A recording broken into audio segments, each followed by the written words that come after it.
Aha! Welcome everyone! And as you can see, we're all here! Yay! Alright.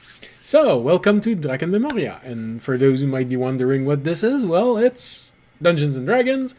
More specifically, people playing Dungeons and Dragons. So if this is not what you want... sorry. If this is not what you want to watch, well, too bad, because this is what we're giving. For everyone else, welcome. If you're back from one of our previous session, welcome back. If you're a new viewer, welcome among us. It is a pleasure to have you with us. And if you just chose whatever channel and hoped it was interesting, well, I hope we'll be interesting. And you are, just like everyone else, welcome among us. Not to be confused with the popular game Yes, Among Us. I was thinking about that. Don't worry, no one is supposedly going to kill one another.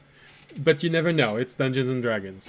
So I've kind of been eyeing Anvara, though. Anvara a little sus. Not gonna lie. there's something weird about her, you know? Feels like she's not gonna be here for long. Something about her. Alright. So, thank you everyone for being here. As always, it's a pleasure to have you with us. And remember, try and get your friends to join in and watch what's happening, because the more of you there are, the better it will be. And the more fun it will be in the chat. Especially to underline mistakes that we can make. Like the one I made in the last session, where I said that the party took 45 minutes to sink to the bottom of a lake and 15 minutes to explore the lake. It was supposed to be the other way around. If there had been more of you, there would actually have been a conversation on that. So, that's your fault, not mine. Oh, sure. Blame the audience. That'll bode well. What? You mean this is not what we're supposed to do? I think Blizzard's been doing that. A lot of movie companies have been doing that. The customer's never right. Yeah, you know. I mean, Star Wars has been doing it for decades. What? Just Star Wars, or, you know. So, before we start an argument which is going to get us banned within the first 5 minutes of the stream, let's get started. So, during last episode, the party gathered themselves after a long and very interesting argument, mostly blaming Fisher for being untactful with a poor gnome. After that, everyone gathered themselves. They decided to go on a little boat ride to the middle of the lake, try and figure out what was happening with the strange lights, the uneasy feelings, a panicked octopus, which was actually Raimi's familiar.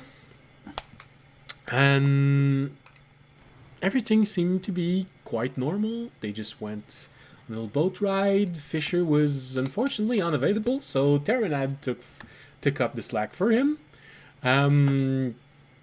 Everything went well. Everyone went underwater. It was so peaceful, so calm. And then they started to reach where the middle piece was, and the fissure at the bottom of the lake. And this is where things started to get weirder and weirder and weirder, and audience touched something that came from another realm, and threw in his mind images from a creature which shook the foundation of his belief in what he thought were gods. And he took quite a bit of psychic damage from that realization. But he did manage to avoid getting eaten by an incarnation of the lake. He did manage to retrieve the piece of metal. Well, unfortunately, he also managed to increase the size of the fissure at the bottom of the lake. And then everyone went back up into the boat. Shaken, most likely stirred also, you know. But as they all gathered up, Remy did his best to try and reassure audience. Anvara, most likely for the first time in her life, actually sweated and maybe even peed in the lake. And this is where we all left off. But we're not going to continue exactly where we left off. We're going to go back a few hours in time,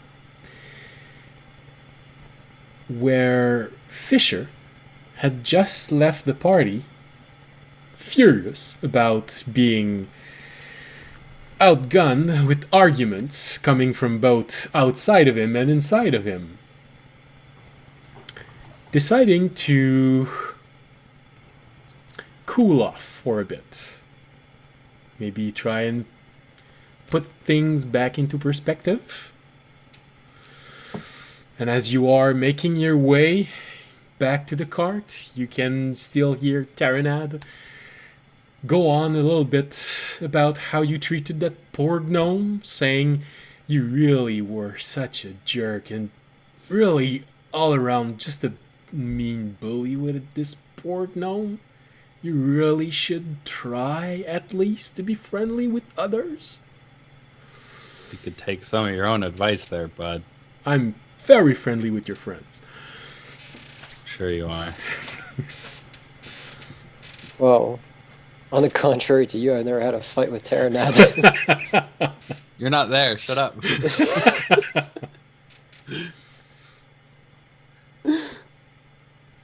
So the cart isn't Sure, you very think far. you could do so much better, don't you? Actually, I do. You know what? Fuck it. Go for it. I'll let you take over. I'm gonna take a break, and as long as you promise that when I want, you'll give me back the reins. Go fucking have fun. Run around. I don't care. This is actually something you meant to say? I'm done. I'm not. You mean you still Everybody haven't... sucks, and you don't help. You mean you still gonna take a haven't figured it out yet? Figured what out? Well, I guess if you spent less time tending to your bruised ego because of every argument we have, you might actually have not asked that question. Alright, I guess I'm gonna explain it to you, but you should listen because I'm not gonna explain it twice. You talking about how it's my body, and if I wanted, I could fight back for control and kick you out, and then bury you somewhere very, very deep where no one would ever find you? So you're not really interested in learning why. You can always No, go retake. ahead. I'm just, doing what you do. No, you're actually trying to get revenge, which is not what I am doing. What is it that you're doing? Because you're certainly not helping. That's your perspective. Your friend have a different opinion.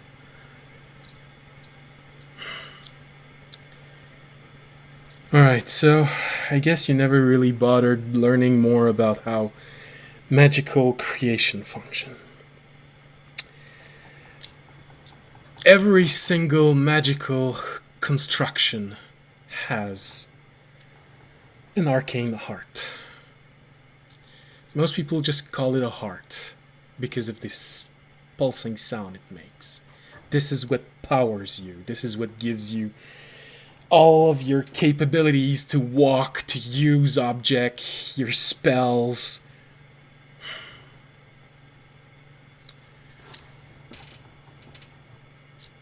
The power granted to you by this is always sufficient to make you function, and there is an abundant extra supply just to make sure that if you are damaged, you can still keep functioning.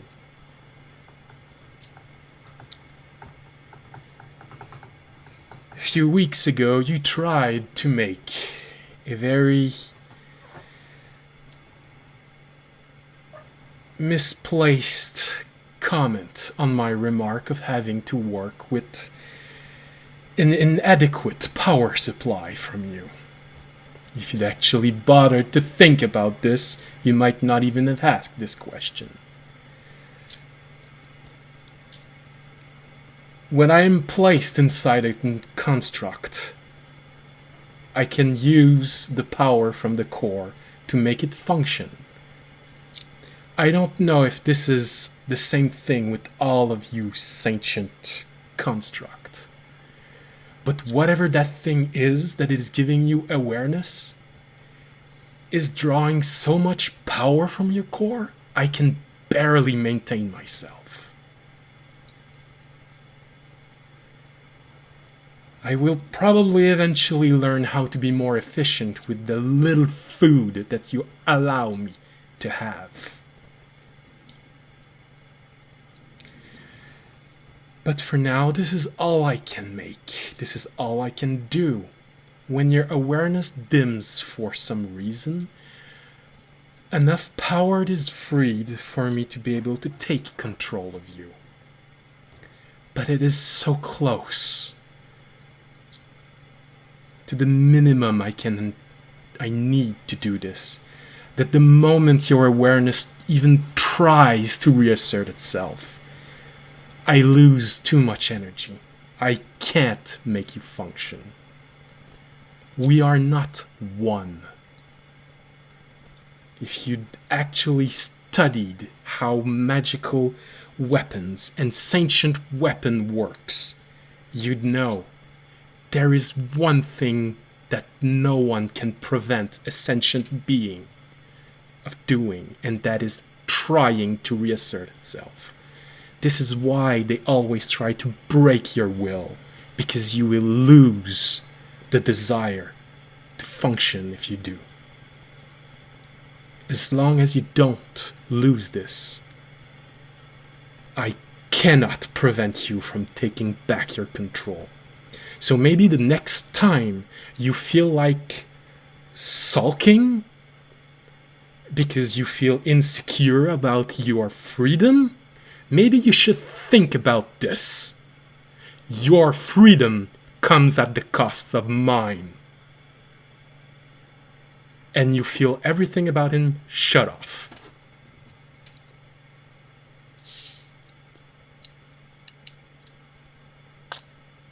Finally, some peace. Even the knowledge he granted you feels like it's slipping. Am I back at the cart yet? Oh yes, you are sitting Okay. on the cart, I would assume, before taking such an argument. Yeah. Yeah. I'm just gonna lie back in it. You know, like you'd fall back on a bed. And,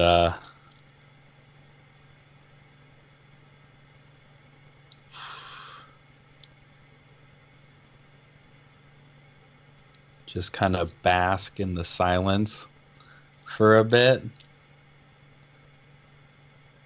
All right. and then get kind of bored, feel a little bad, and then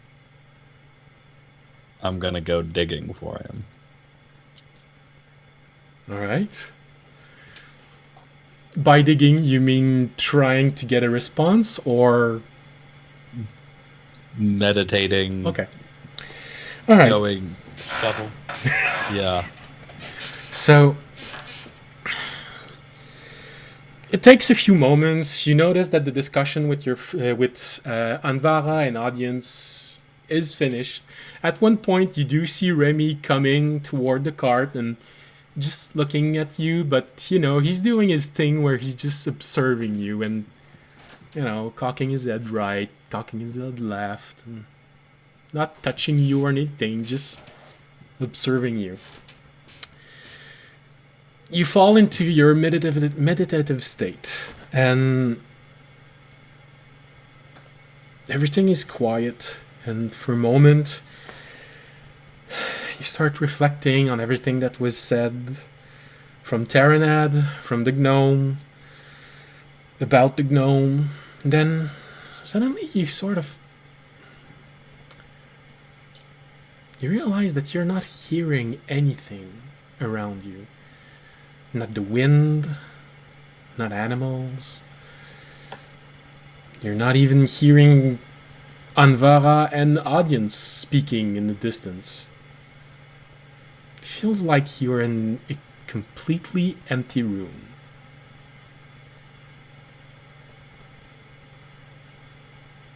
Did you open your eyes? Yeah.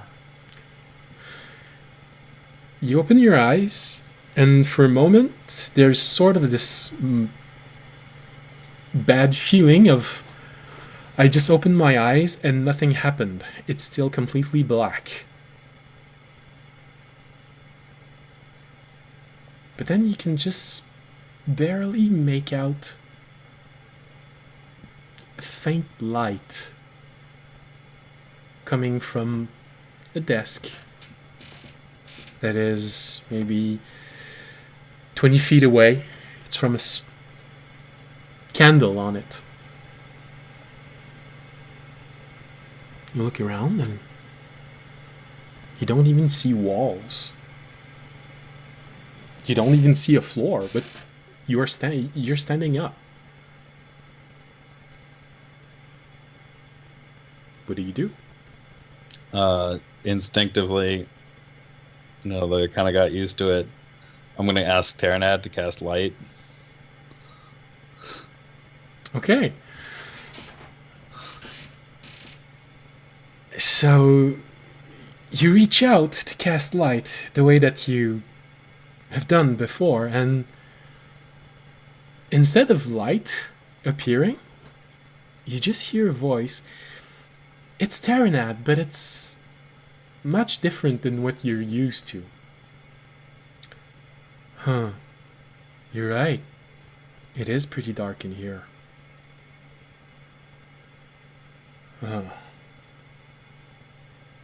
Pretty zen also. You're not much of anything. Although considering, I'm not that surprised.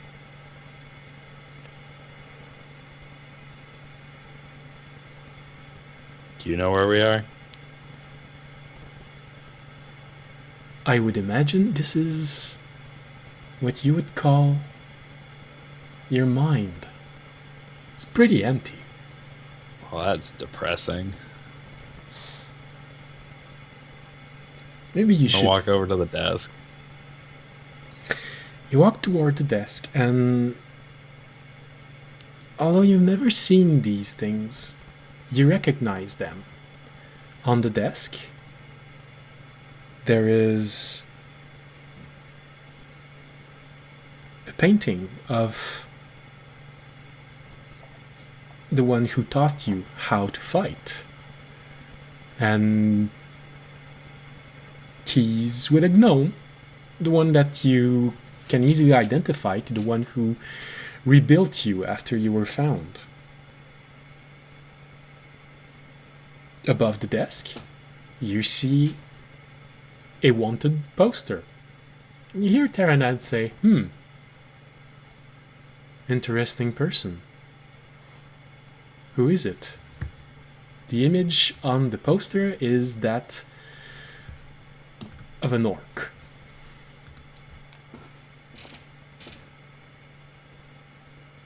Mm-hmm. I'm assuming I recognize him. Yes. That is somebody who has to die. I see.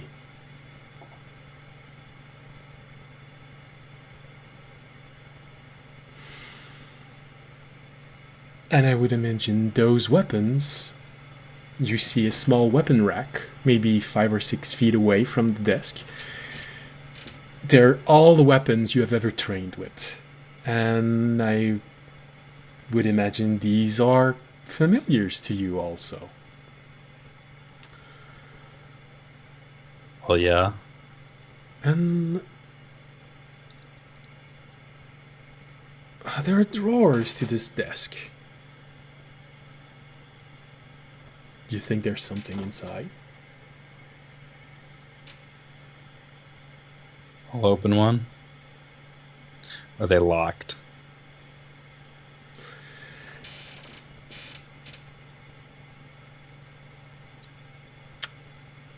Not this one.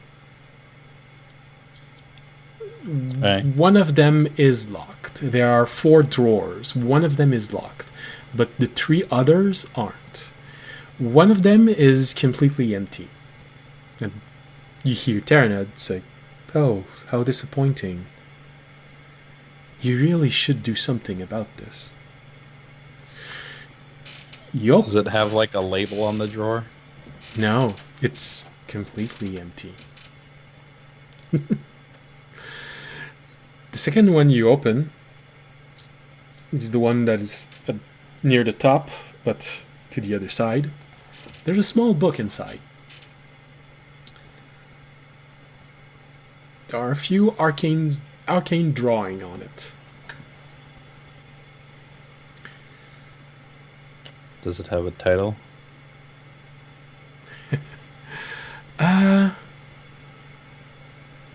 Yes. It's written What I Know.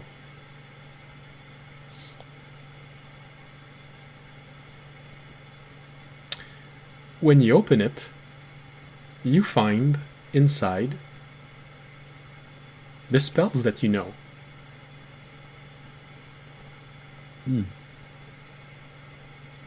How big is it? The book itself How much has is it filled? no, it's really not filled at all. There's a few pages that are taken, but most of the book is completely empty. Okay. You do hear, And it's just the spells I know? yeah. So you hear Terranad say, "Well, at least you started writing something in it."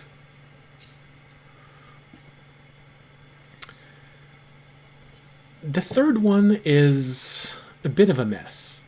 There are a lot of spare parts in there, and there are schematics that you can't make heads or tails of. And a few things to write inside.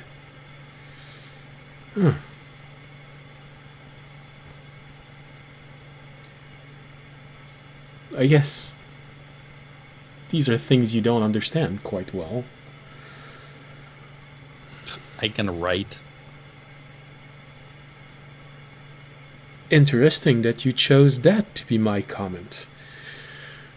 I was commenting on the schematics, but if this is writing that you were focused on, I'm not judging.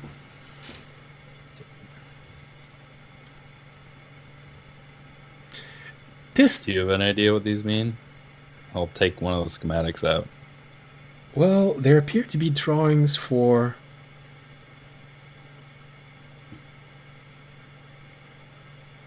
arcane components.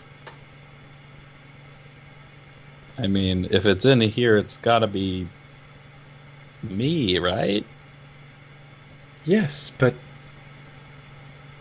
everything here, I would imagine, would have meaning more to you than to me.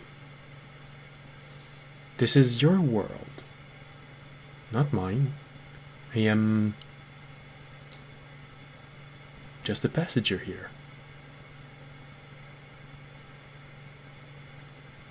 Just like you, I also have a subconscious. I would imagine that you are talking with my subconscious right now.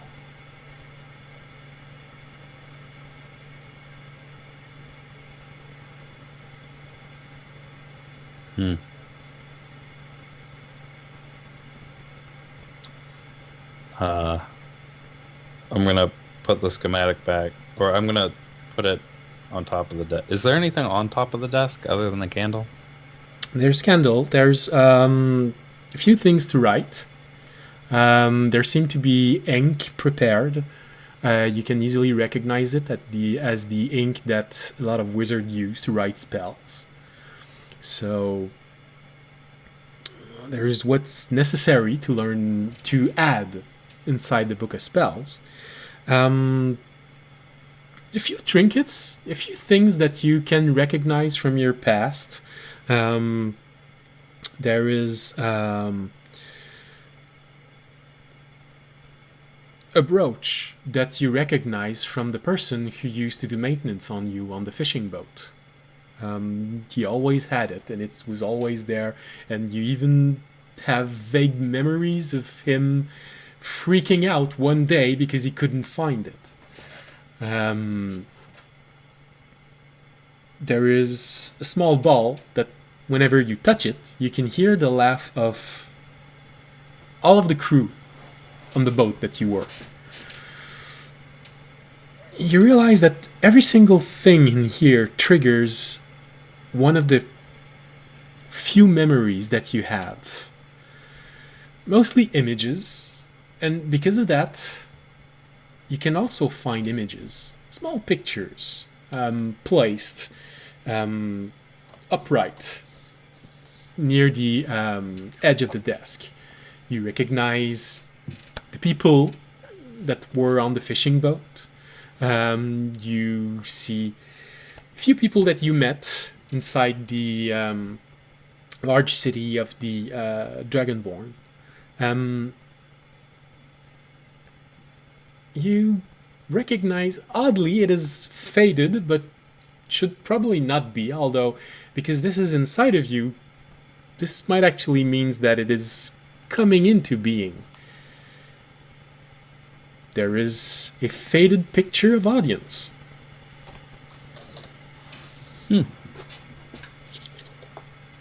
Interesting.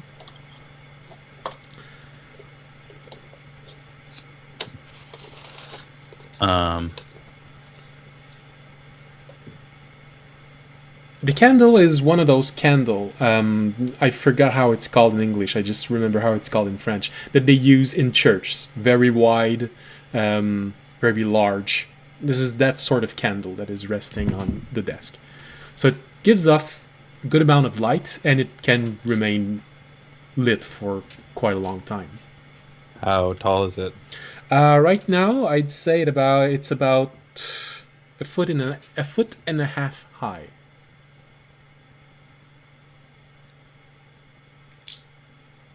Is there a lot of old wax around? No. Does it look like it's burned a lot, or does it look like it just started burning? Looks like it started not long ago. I'm gonna ask Terranad, do you get those same flashes when I touch these things? I don't know, which flash are you referring to? I guess the memories. My memories. Oh. Well, I can't access them when you are accessing them, but I can rummage through your memories, mostly the books over there. You turn around and you notice there is maybe 20 feet away, almost completely covered in darkness. You can just make it out. A bookshelf, maybe 6 feet high, 6 feet wide, and there's a lot of books in there. He said, well, Mostly those books that I can read. I can't interact with a lot of things here. But those books, I can easily explore them. You don't have a very bardic way of phrasing your life.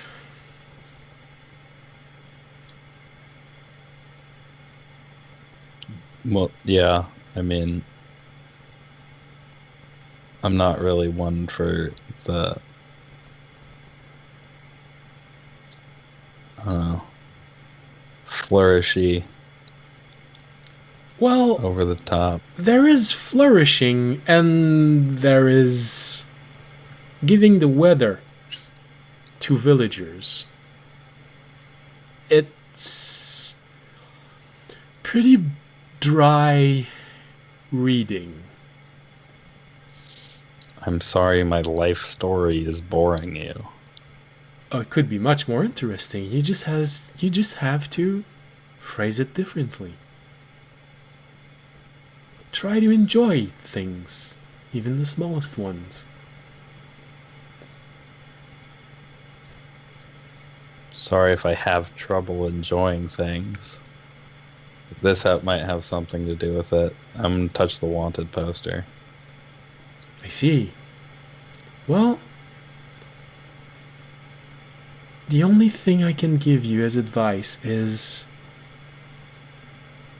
your past forged you as you are right now. But only you can decide how you will be forged in the future. Maybe you should try and make sure the result is one you'll like.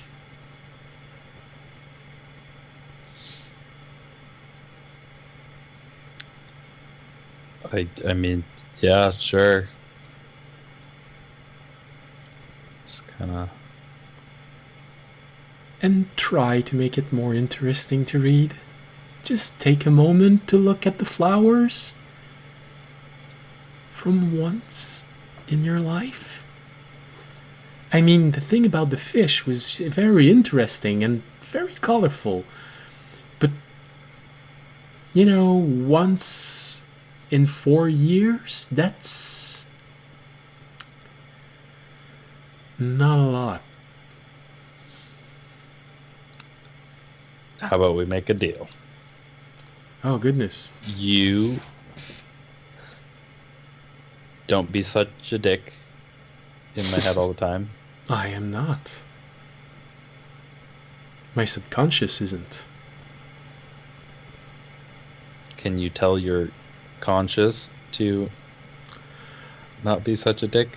I think you do not know the definition of subconscious. I haven't done a lot of studying Yes. of organic creatures. Well, the nature of subconscious is something that is not conscious. Meaning, I have no way of telling conscious Terranad what has just happened.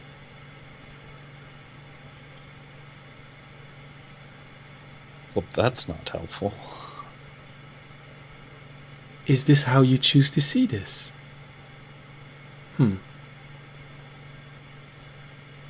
Well, Wait, does that mean I'm not going to remember anything? Because if this is my subconscious and it can't tell my conscious anything, then... well, this is your mind. But right now, I am busy making sure you are not being eaten by a sea creature. But I can't do anything about it. You will probably remember things, but I can't.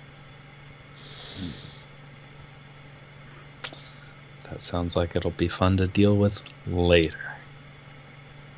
In the meantime, I am going to try and open that locked drawer. So, of course, it resists pretty well for a desk. Desks aren't supposed to be that sturdy. Seeing as this is my mind, I'm not gonna, at least at the beginning, I'm not gonna try and bust it open, because I don't want to break anything, because that sounds like a bad idea.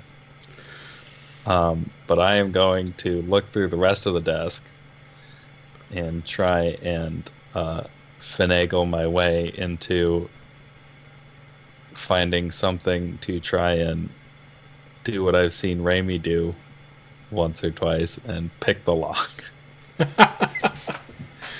Okay, well, this is interesting. It looks so easy. This is an interesting choice.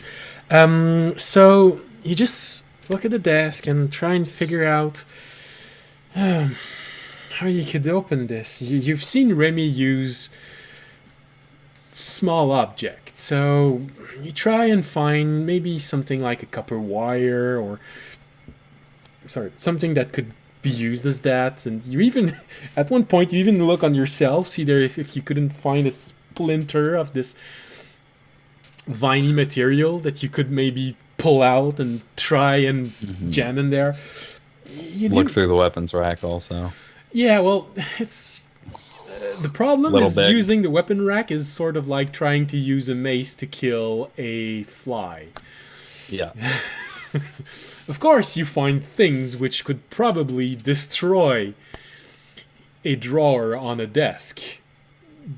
But then again, this represents something which is locked inside of you.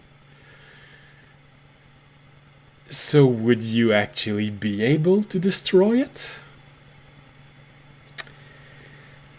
But eventually you do find 2 metal splinters, and you just jam them in there, and alright, well, looks like he's doing this like this, and you manage to put it deeper inside.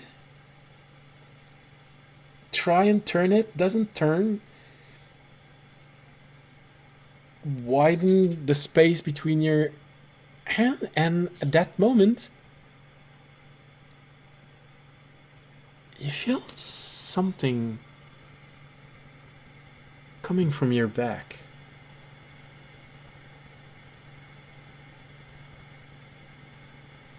And Like something behind me watching me, or a presence, but it is so far away.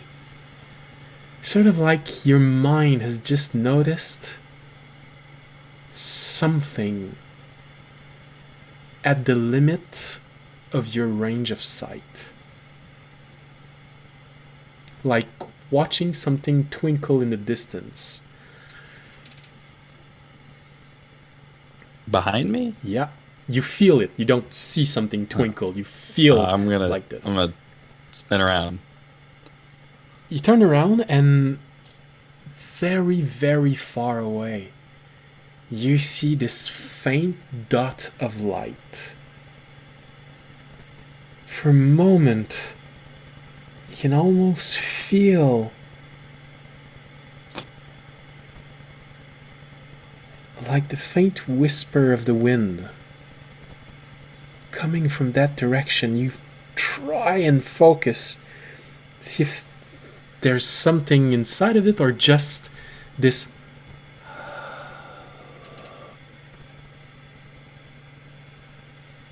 And just as you think you can maybe make out something more, you close your eyes, just have that extra concentration. When you open it again, you're in the boat. You see audience, Anvara and Raimi around you. Raimi is reassuring audience, but not in a I want to use this as a way to seduce him, but more as a mother trying to make sure her child wants to go back to sleep after having a very horrible nightmare. You realize you're soaking wet, and you are currently rowing. An audience is rowing with you. The sun has started lowering in the sky. Mm-hmm. And everyone... It And it you... definitely feels like I did not spend as much time Oh no, it doesn't in feel... there as okay, yeah. No, this is probably one of the first things you realize. It felt like you were there merely for, I don't know, 20, 30 minutes at most. But looking around, feels like you were gone for several hours. It was noon the last time you were conscious, and now the sun is approaching the horizon. It's been at least 4 hours, maybe more. So how'd it go? And you all realize that Fisher is now talking with his normal voice again.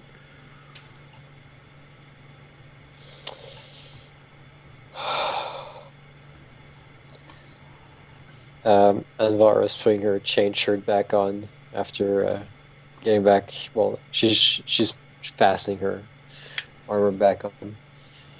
So, had a nice nap, buddy. You could say that. I mean, how'd it go? I mean, I guess the problem is solved, but and she just starts to like look down and like not knowing what to say, just looking over at audience periodically. I mean, I'm assuming by the fact that we're all really wet and rowing back to shore that y'all went down there and found a sea monster, according to Terranad.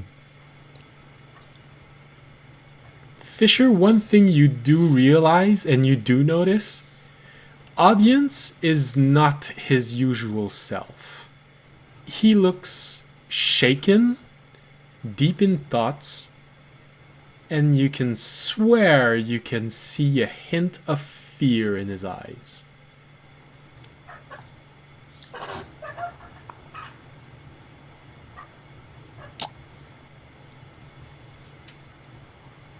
Okay. I'm just gonna shut up and keep rowing.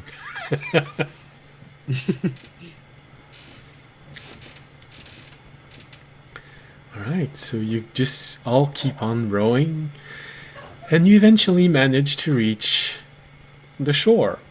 The travel back to the shore was very uneventful, and thank you to Remy paying very close attention to what is all around, Anvara also. You notice that the lake seems to be quieter, although it does feel like there are even less fish now than there were before. And of course, the uneasy feeling follows you all the way to the shore. It takes a few moments for you, Fisher, for this feeling to really grip, but maybe after 5 or 10 minutes of rowing, you do feel this feeling of uneasiness grip you, and it is twisting inside of you. It is, well, if you had a heart, it would be almost enough to have nausea.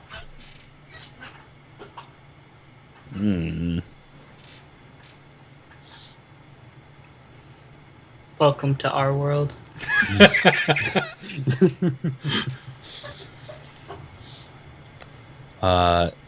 In my head, I'm gonna ask Terranad, you there? Well, you didn't leave me much of a choice. Your friend needed help, and you weren't there. Yes. So What I miss? Underwater adventure. You sink like a rock. Yeah, I remember that. Good, good. There was a very large creature.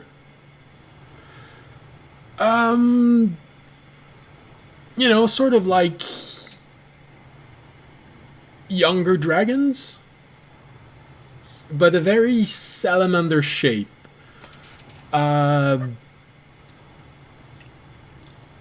Probably water spirit or something like that. It wanted to eat audience because it looked moderately tasty. He managed to avoid that. Then he went and tried to pry out a piece of metal jammed in a fissure leading who knows where. And then he grabbed it, pulled it, made the fissure worse, started bleeding from his nose, and rambling. He put the piece of metal inside a bag, went back up, asked the garden to meet you all on the shore. Well, that's about everything that I got.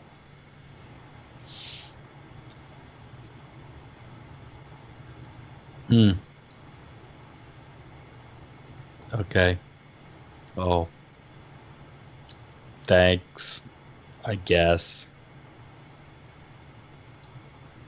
Yeah, because I didn't make sure that you would not be destroyed underwater. And I just helped your friends, and got you back up. There's really nothing to be thankful about. I said thanks. And then you said, I guess. I'm trying. Yeah, well, alright. 5 out of 10 for trying.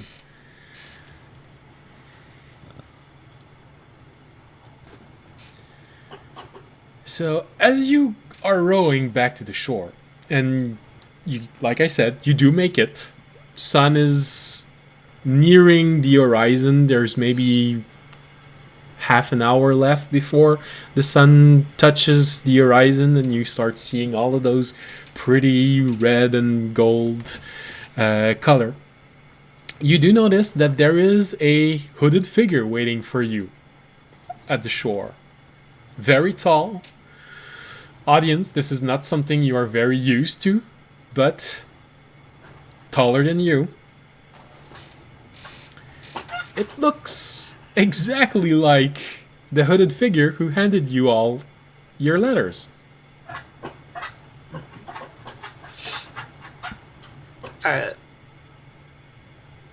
Audience will kind of shake himself out of the, I'm not going to say stupor because he hasn't been dumb, but kind of like reflective state he's been in since starting rowing back to the shore.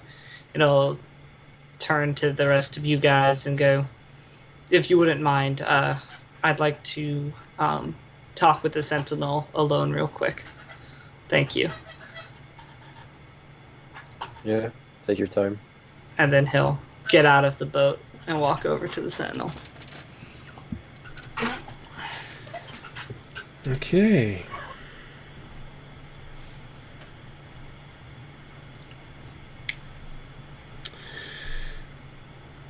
So you make your way to the Sentinel, and you do notice he is looking directly at you. Yes, audience, you asked for my presence. I realize we didn't have time to introduce ourselves the first time. I am Deiras. Pleasure. I am the only warden built with the material of your world, and so the only one capable of interacting with your world.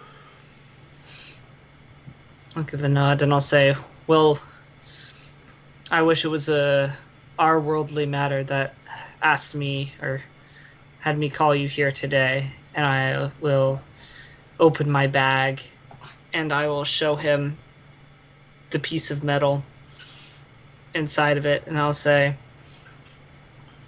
this metal that I took from the lake is certainly not from this world, and the creature or god that it came from, I do not wish the others in my party to be involved, as I do not think it is of our world matter, and I would not wish the vision I saw on even my worst enemy. So I brought this here to you, as the garden seems to be a place of the masters of another world, and I believe that you can find a way to either keep this piece of metal safe or at least keep it away from this realm. So I wanted to give it to you as soon as possible and basically be rid of it. That has been very interesting. Let me take a look at it. Can I take it out of the bag? Be my guest. Audience will set down the bag and actually take a few steps back from it. You see, Dayras just he lets you place the bag on the ground and remove part of the bag so he can access it. He goes very gently and touches it. You see him just for a moment go, I see. Well, you're not wrong that it is not from this realm. He takes his hand away from it and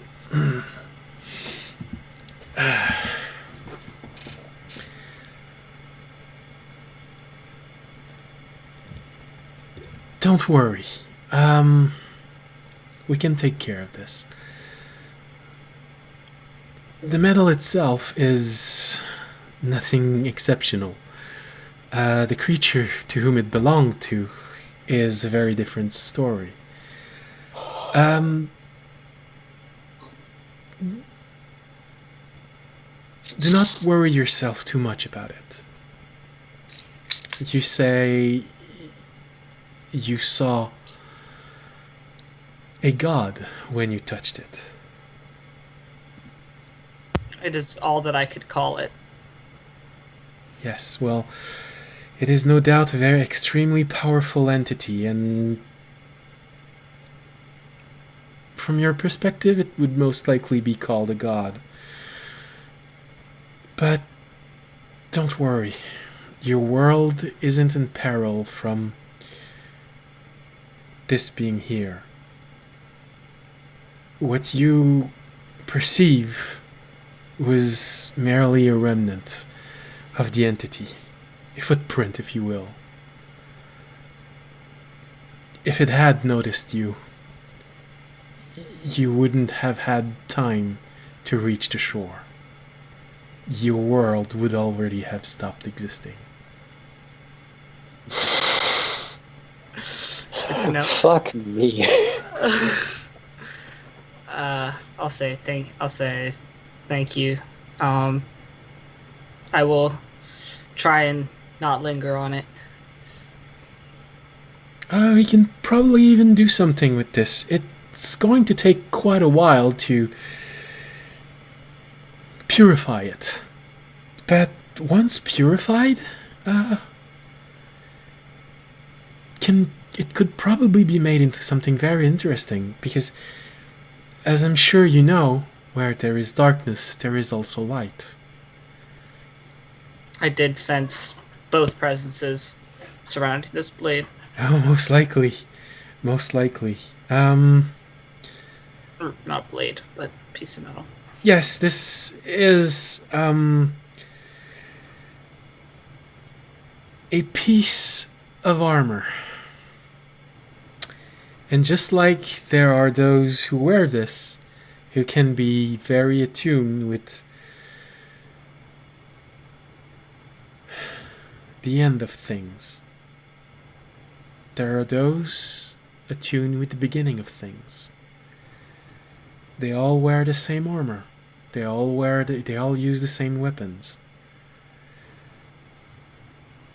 We could probably, with time, make something more fitting of beginnings and not ends. I'll give a nod. But if you wish this to simply be quarantined indefinitely, we can definitely respect this and simply put it away. I'll shake my head. I'll say, as I said, I am not the expert on this stuff. That is up to the garden and its decisions, as you seem to be far more inclined to knowing about the world. Oh yes, well, this is definitely something from outside of your world.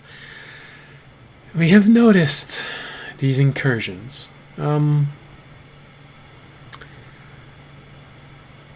There is not much we can do about it. Maybe one day you will learn about these things, but as you are right now, you are, and forgive me for saying this, not prepared. Very well.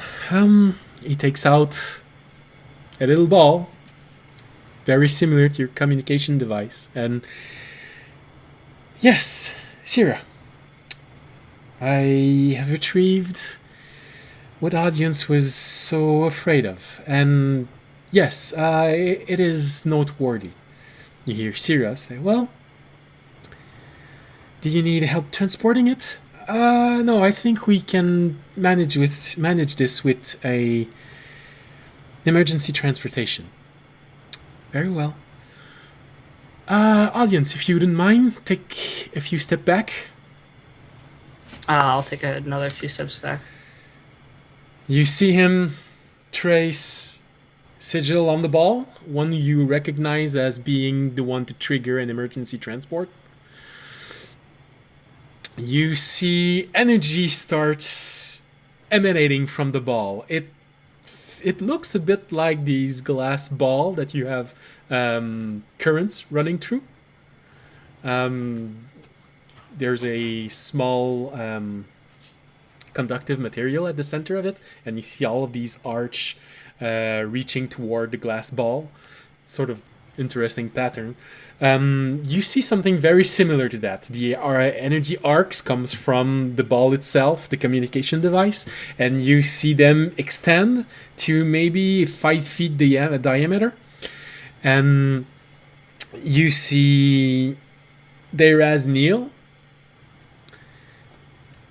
and looks at you and thank you very much and having a good day.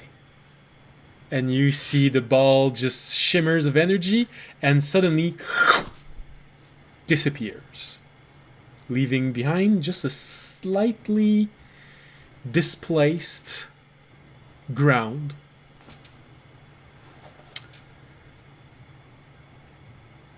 And you are alone on the beach with an empty backpack where the piece of metal used to be. Alright, I will pick up the bag and I will return to the party and kind of tell them the issue is dealt with, and I believe we have completed our matters here. So, unless there's anything further that any of you wish to accomplish in this town, we should discuss moving on to our next quests and adventures. There's only the matter of returning the boat to the blacksmith. Other than that, I think we're done. Of course. All right. So you take the boat, pull it on the shore, place it inside the cart. You all go back into the cart and slowly make your way toward the village. It's gonna take maybe 45 minutes, so you're probably gonna arrive during the last few moments of lights. So as you approach the village, you start seeing, you actually been seeing for maybe 20-30 minutes, the sunset. So do you go directly toward the blacksmith? Fisher, I think you're muted. Yeah, no, sorry. I am going to try and appreciate the sunset.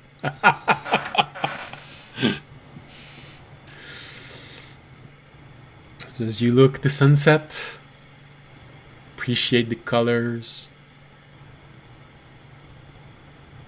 You also hear Terranad say, "How uncharacteristic of you." Well, I can't argue with this, but that's odd.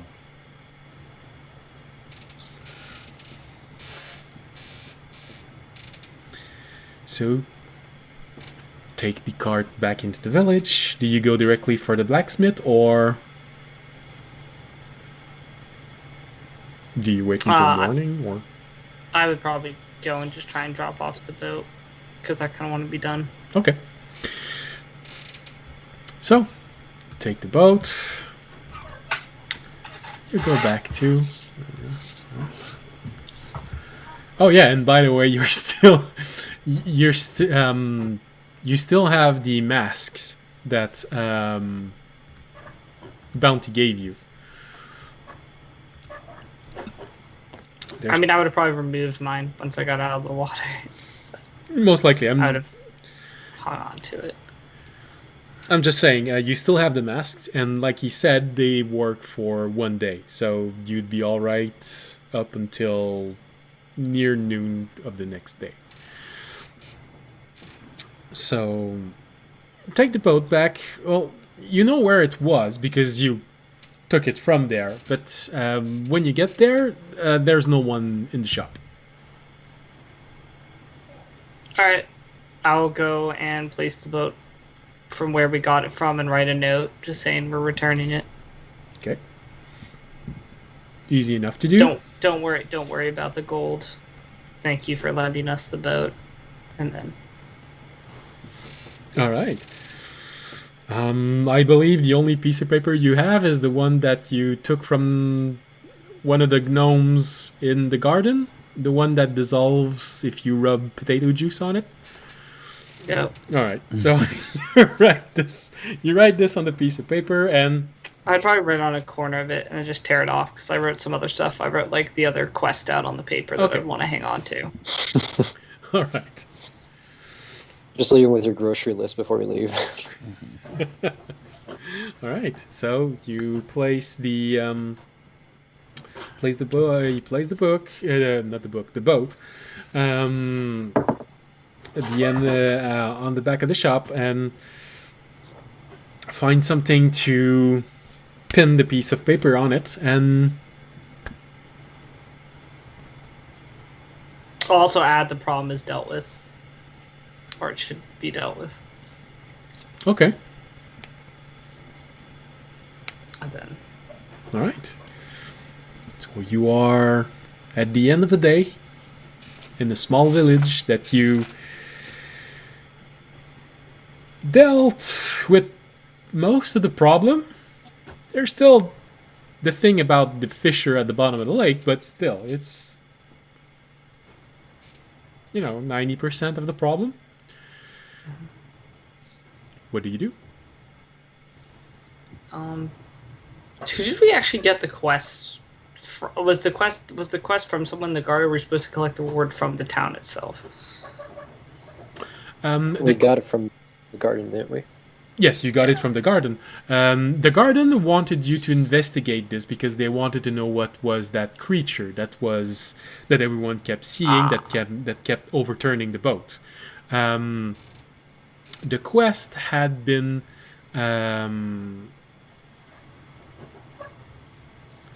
originated from one adventurer who, when he walked by the village, heard about this. Okay. But there was no specific person we were supposed to, turn it into. No.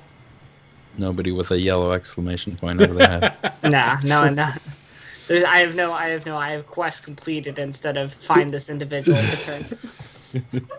No, you have the green question mark, but it points back to the garden. Well, you could always call the garden and tell them of what you found. And, I could. Well, that's why I was asking, because I'm like, how do we like complete? well, there are two ways. You can either go back to the garden and make a report in person, or you can use your communication device and just call Sierra, make the report, and see what happened. I mean, if it was just about the creature, if I looked at the quest and was like, oh, we're literally just supposed to learn about the creature, I'd probably be like, okay, I can report that because I had the most interaction with it. Well, the creature itself that was overturning the boats were the elementals. But also, as you know, the garden is interested in everything and anything.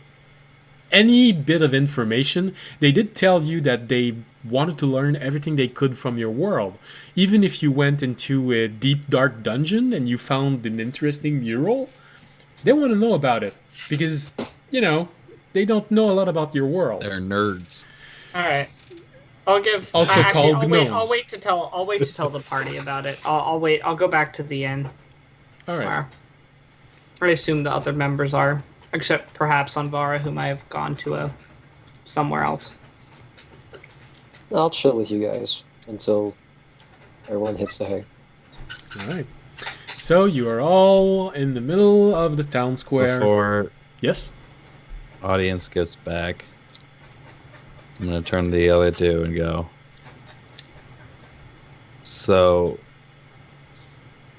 what really happened? I've never seen an audience like that. Me neither. It's unsettling to see him, of all people, look scared. And what you saw on the boat was merely a fraction of what his eyes gave off when we were swimming back to the surface. I don't know what he saw or what happened, but it's enough to make me not want to go back into that fucking lake ever again. That's fair enough, I guess. Remy, did you see anything else? Randy looked like he was about to do like a hand flourish that he normally does for an illusion, but he stops himself, puts it back to his chest, and just shakes his head.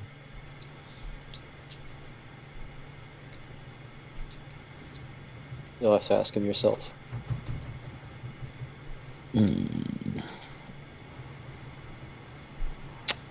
Yeah. Not sure he's going to talk to me about that. We'll see what happens. Maybe if I get him drunk. I don't know why. It's exactly what I was thinking about.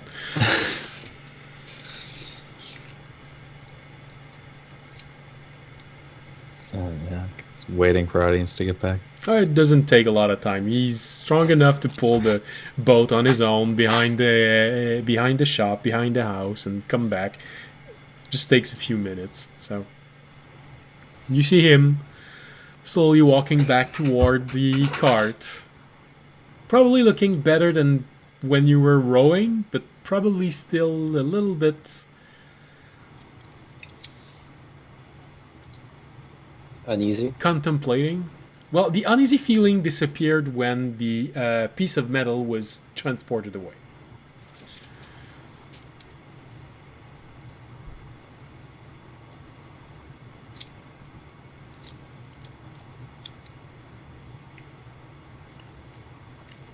So now what are we doing? That is the question. I mean, when I get back, I'll say, so looking back at the quest log, the quest was actually, we helped at the village, but the quest was to just report the creature we found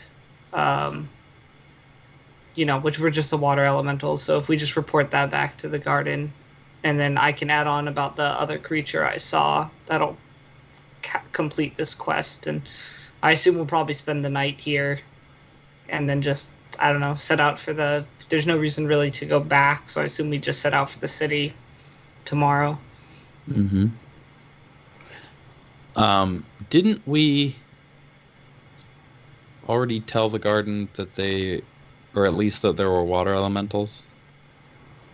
Because I remember talking to Syrah after almost fighting the water elemental the first time. You just began the quest, so the only information they have about the quest is that it is probably a type of water elemental. Okay. We can give a complete now report of like everything. Yeah, sure. Do you want to do that? I can do it. So I'll You pull seem out the to orb. see more down there than everybody else. Yeah. Alright, so as always, you activate the orb, which now is completely green. It's no longer oscillating between yellow and green. So it's completely green, and as always, you hear the voice of Syrah. All right. Just wanted to give the final report on the lake mission, so it can be closed up. Very well. The things to report were confirmed that the creatures that were harming the boats were water elementals. Potentially, I'll add, since it's not confirmed, potentially summoned by some mage, although we do not know whether her intentions were hostile or not. The only casualty, we believe, was that of a druid, whose body we located at the bottom of the lake. And then, as well as the stuff you already know about the metal and the fissure, adding that I had a run-in with what was to be believed to be a dragon-like creature at the bottom of the lake, who I have information on could understand both draconic and elemental, as well as believed to have some lightning breath attack, and I believe was a bluish color. That's all very interesting. Is there anything else you can tell us about the creature living at the bottom of the lake? Let's see. I know you'd had interactions with a silver dragon that he told me about, who apparently lives a long time ago, who lives somewhere near this area. Yes, we've heard the rumors about this. Actually, from quite a few adventurers. What else? He did not, from my experience with... Oh, well, Remy can chime in whenever he wants. Chime isn't quite the word you would use, although it's a sound he can make. But like when sort of like, talking about the creature, like Raimi just kind of like puts a hand to where audience's heart would be, and sort of like minor allusions a top-down map image of the lake itself.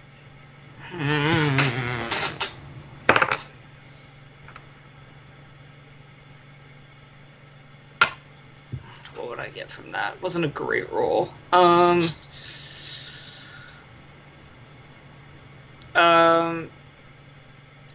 say Remy wants to add something that the creature has something to do with the lake, while pointing at his heart. I'll basically just describe the action because I don't fully understand it. He pointed at his heart and then gave me a top-down image of the lake. So the creature obviously is somewhat involved in the lake. I don't know if you can make more sense of that than I can. That's very interesting. And I believe that is all the information we have. Also that it will not go into light. So I don't think it would be of any harm or effect to anyone at the surface, because I doubt it ever comes out of really the dark at the bottom. Rainy produces a shield when talking about the creature. Shield. I would say guardian. Yeah, my mind really goes. Yeah, he would say Rainy produces a shield. I think he maybe is trying to say the creature is some guardian of the lake, but I don't. Oh, right. Oh, well, that narrows the possibilities. That's quite interesting. It's like we're hoping that Sierra's int modifier is higher. Well, that's why I just described the actions you did. Mhm. And my I mean, I minus one. fucking hope her intelligence is higher than ours. I would like to think that like the communicator and person for the guardian has a higher intelligence than 9. It would make me a little more confident in the guardian's abilities, but Less concerned. yeah. Most likely, although you can't be sure because you've never actually spoken to her other than directly on the orb. But most likely, she is very used to all of this. Mhm. That's very interesting. It does... Oh, it does create a few interesting opportunities. An underwater creature guarding a lake. Understanding elemental. And knows about a very old silver dragon who might still be there. If we take into consideration what a few adventurers have said, including one that you actually know. Do you have anything else about the fissure? You mentioned a fissure at the bottom of the lake. Oh, it did increase in size when I pulled out the metal object, and it is glowing with purple light, so maybe something to keep an eye on, but I was told at least that it isn't going to be problematic. You say the piece of metal was stuck in it. Yes. It became bigger after pulling it out. Yes. Oh.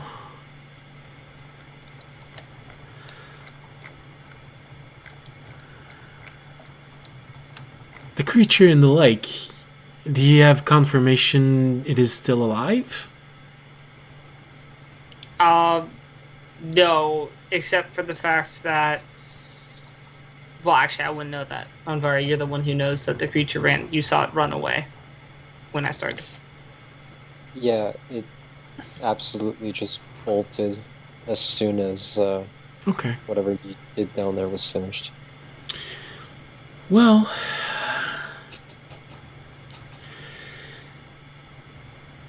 it does sound a bit like when...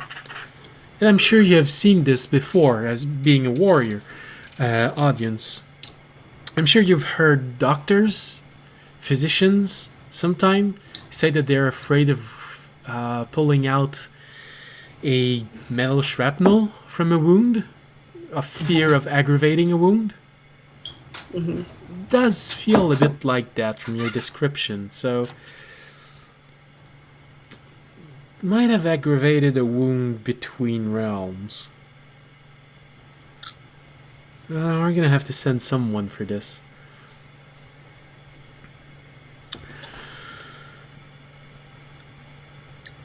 sorry to cause any trouble. Well, you didn't know. I'm sure you did all you could to learn everything you could to make sure to not aggravate things, so don't worry. I'm sure it's not your fault. You did your best. Thank you. Definitely had all the information.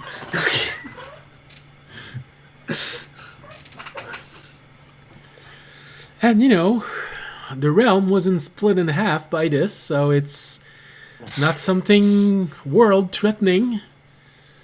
If the creature of the lake is still alive, the lake will most likely endure. But still, we'll send someone. Make sure that it doesn't end up as being more than a scar for this world. Not actually an open wound who will end up spilling out its own guts in another realm.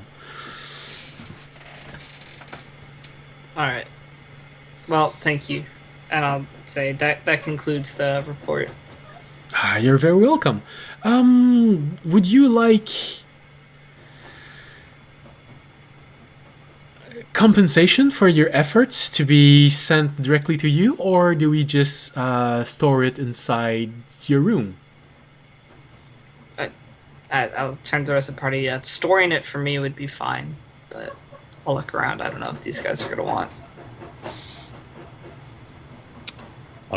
You all heard the conversation. She's not talking directly into the head of audience. Uh-huh.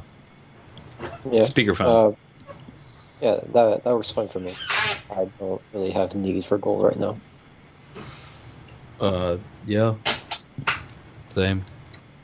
I mean, I've been living off the back of priests for quite a while now, so don't worry about it. Freeloader. I mean, as long as it, could. How would it get to us? Oh, we could probably manage something. Someone else could probably go out and get it to you. If not, we can always ask Dayras to get it to a city or a town on your way. We could just send it to the city we're going to, but Well, the problem is always that to what do we send it? We don't have that many information about your world, especially not the bank. We don't even Fine. have a room they could send it to, and Just send it. Just go to the city, find the largest bank, put it there. Probably be able to find it. It's gonna be Just- fine, yeah, we have to trading go look. guilds never try to skim a little bit of money up the top. No, and it's, Yeah. I think it'd probably be best to just keep it there, and we'll pick it up when we find our way back. very well. Well, thank you very much, and it was very interesting, informative. And the audience, please do take care of yourself. I have received a bit more information about the metal that you took back. I'm sure this is not the first time that someone has told you this before, but maybe not try and blindly grab weird magical objects. I'll wipe away a little bit of the dried blood that's been like trickling down from my nose. Message understood.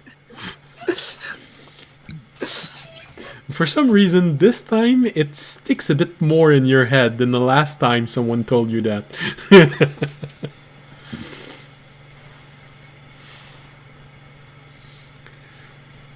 Alright, well, you still have 3 quests active.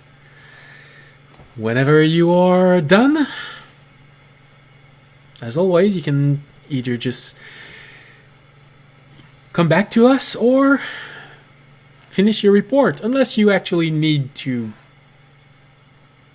visit someone here in the garden. But otherwise, it's always good. And we are slowly building up the network of portals. We just have one who has been confirmed in Sutian. Well, an hour an hour of walk outside the city anyway. You might even catch Amiali if you hurry up to Caravel. It's the next city on her list. She has already visited Tolteran, and I believe she has just came out of Karatner. That it? I'm having trouble Champion. reading. Setting up a fast travel system for us? Well, What a legend.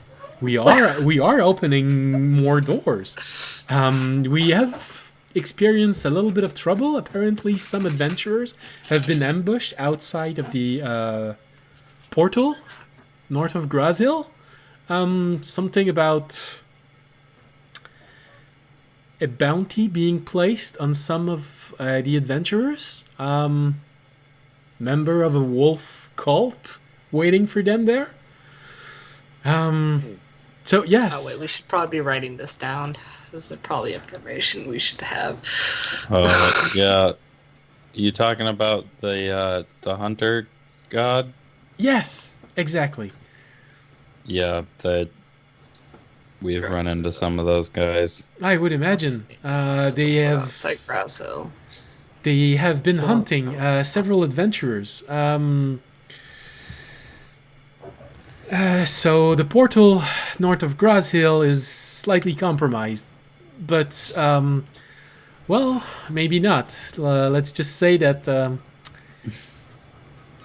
they have made a very unfortunate encounter with, I believe, two adventurers from the garden that you are a bit familiar with, Corinth and Sarn. They greeted them just outside of the village. They probably will not be going back to the village for a while, but we would rather be safe than sorry. So we are opening portals in different cities. Mostly the major cities. Easier for everyone.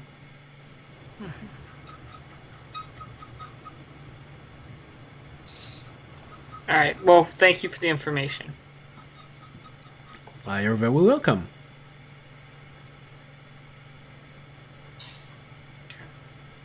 Anything else? No, that should be all. All right, well, I believe it is almost night for you, so have a good night. Thank Yes. And you see the ball. you.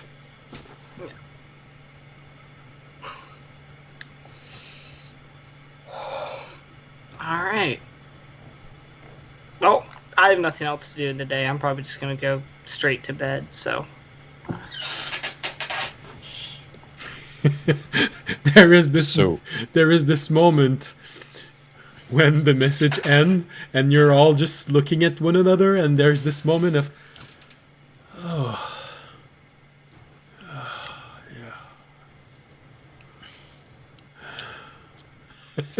where everyone feels just tired, even though they haven't went to battle for the day. So Well- we going to Ottenell tomorrow? Sounds like it. That's the plan. Well, Altanel is... Hold on. Or starting the trip? Yeah, to Ottenell starting the tomorrow? journey. So does it sound like there wasn't a portal yet to Othenel? No, right now she said there was a portal an hour out of Sutien. They did scout Tolteran and Karatner, which are two of the major cities on the way. You did go to Tolteran when you were going toward the toward Grashill, but Karatner you are not familiar with. I don't know. I mean, are we going to be passing through any of those places when we on our way? From where you are, so right now, I don't know if you have the map that I gave you somewhere. Yeah, you that's what are I'm talking about. you are at Westwind. So from there, you could take a commercial road and go all the way to Caravel, which is one of the major city of the of Estron. But it would be more than 1 day of walk, so you'd be sleeping outside for at least 1 day. From that point on, it's mostly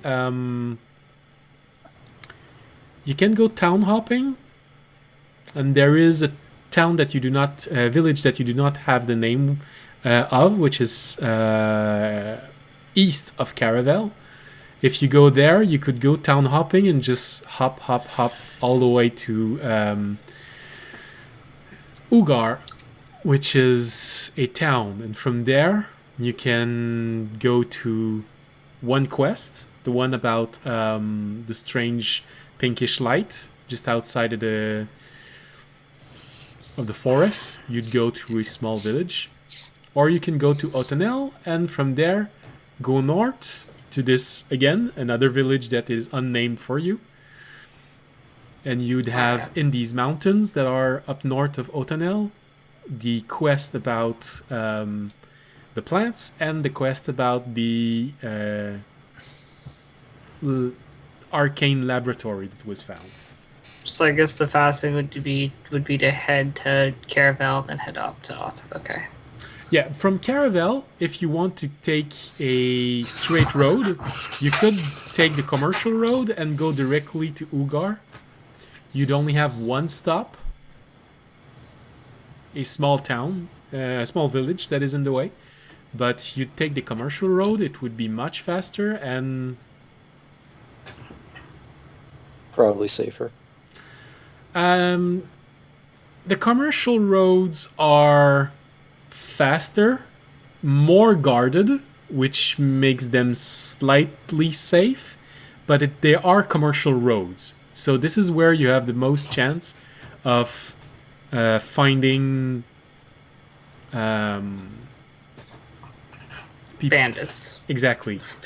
Yeah. Who would attack Different kind caravans. of danger. Those people would attack caravans, and this is the danger of sleeping outside in one of those roads, because you could be watched from one of those. When you go town hopping, because most towns are usually made to be within 1 day of walk, you never spend a day sleeping outside, but it's longer.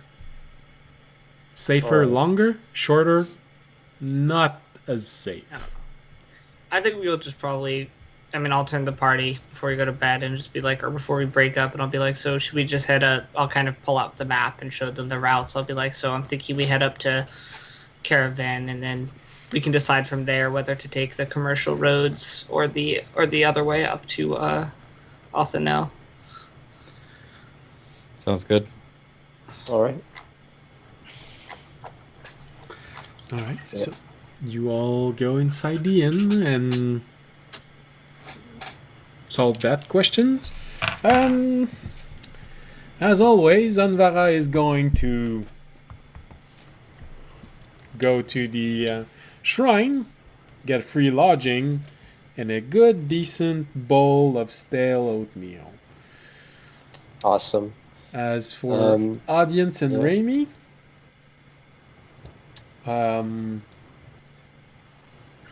1 silver each for your rooms, and depending on how well you want to eat.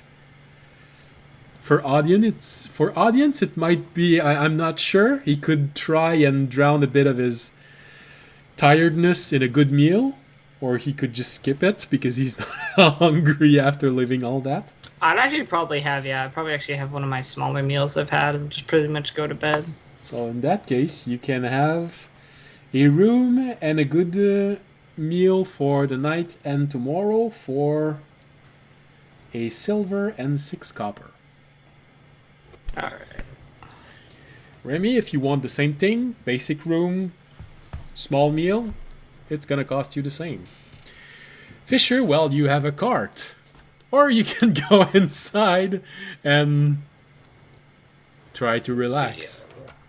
I'm gonna get a room. Alright. I will use my last 10 of that before going to bed. So that puts me up 10. So the basic room in a small town is a poor room, so it's 1 silver. They usually also have maybe 1 or 2 very good rooms for 5 silver, but I'll just do the 1 silver one. okay. And I'm back to full health. Cause I did that. Okay, cool. And back to that. And go else. Try a long rest.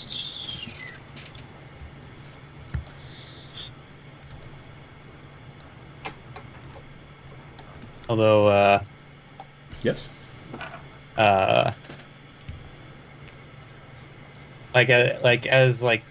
mostly because just like he's been for most of this time, just like been keeping a close eye on audience and just like with a constant like concerned look in his eyes. So like especially like when the rooms were being ordered, he would have like kind of like tugged a bit on audience's arm and put up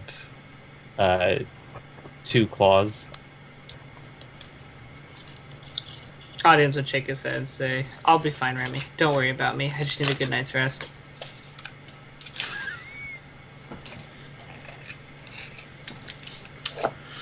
So Remy holds up his lantern.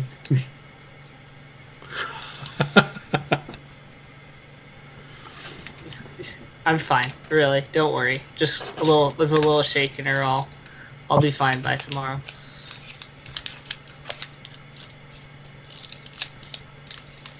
I don't know, a persuasion or a deception, because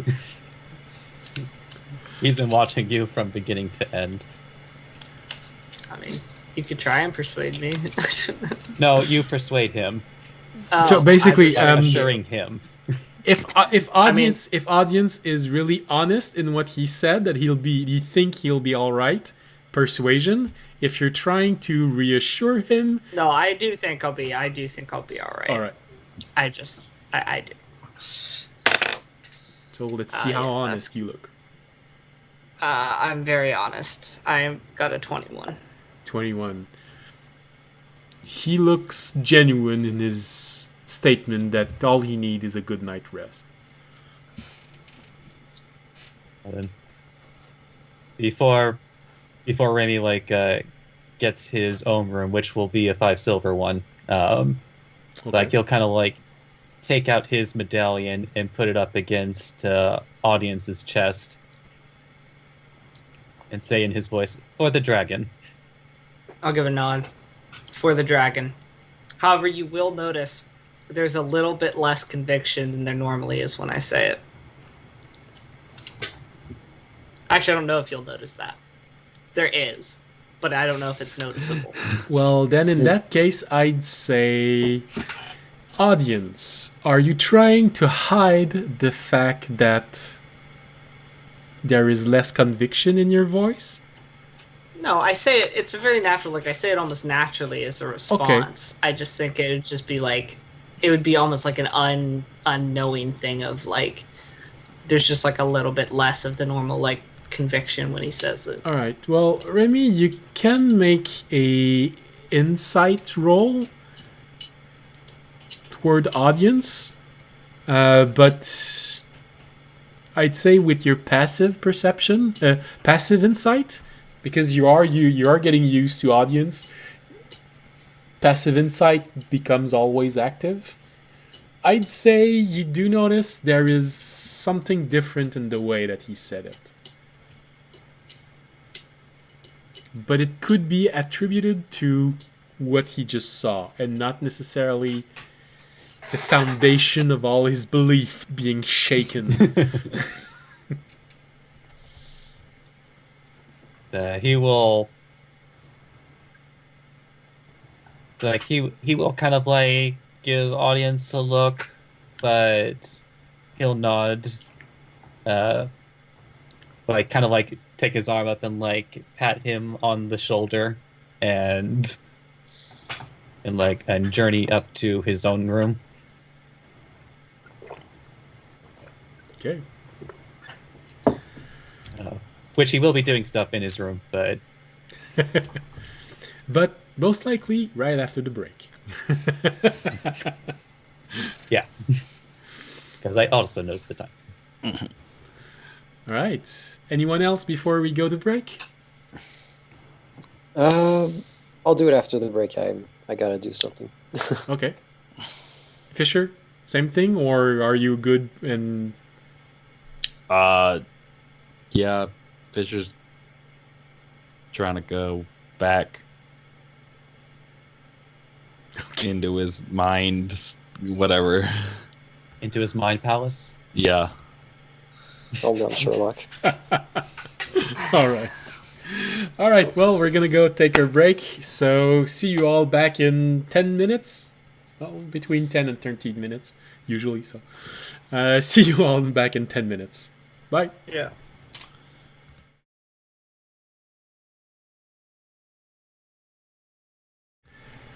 Aha, welcome back.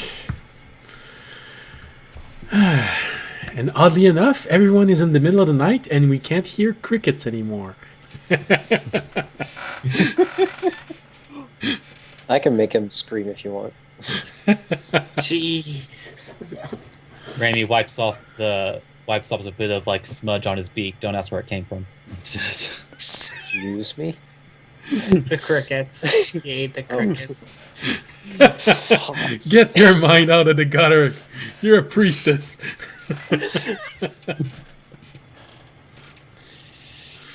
All right. So...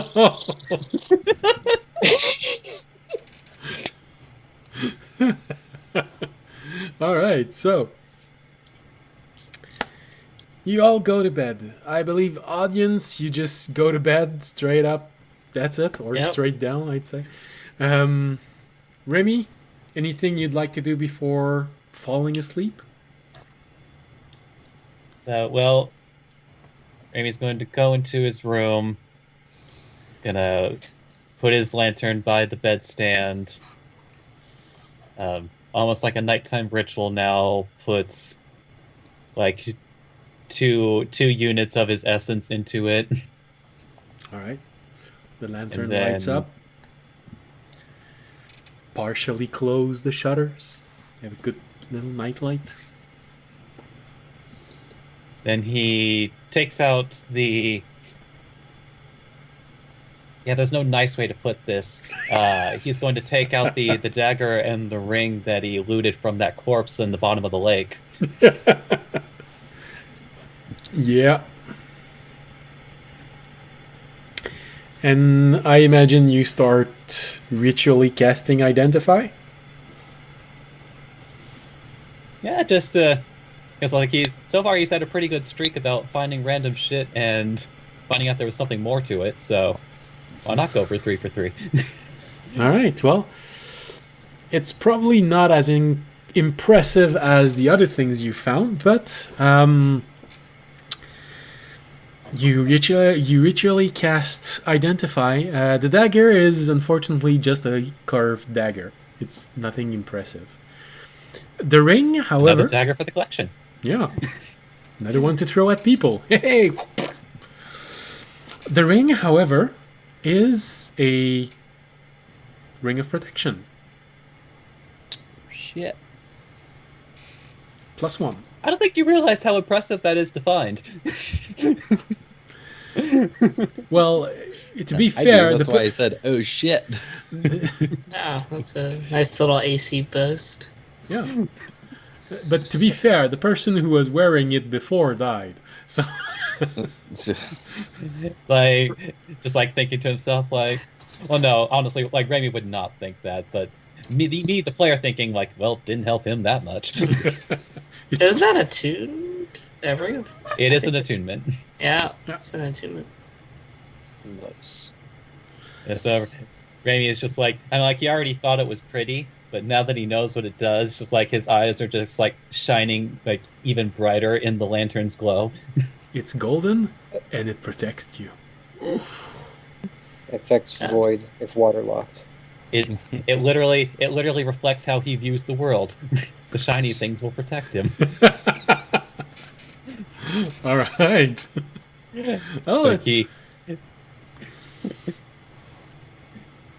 all right. he just feels very good, just like slipping that on his slipping that on his ring finger, and just kind of like eyeing it like that. All right. Well, you can add to your inventory a ring of protection +1. I think there's What only does that +1. push your AC up to, Remy? Oh, your AC isn't that high. So right now it's with that it would be a 17. I mean, that's pretty solid for Yeah. rogue. I don't rogue. You know, it's Got the better than a wizard. Good AC you know. party. 19, and Oh yes, definitely. Whenever I create an encounter, I have to consider all of you to be at least 2 levels higher.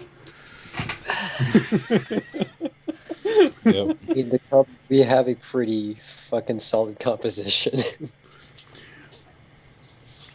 So for those of you who are watching this from the start, you will have noticed that there are a few encounters, especially when new members came in, were slightly easier than what I wanted them to. That's because half of the party has such a high AC, and 2 of them have been extremely lucky rolling for their hit points.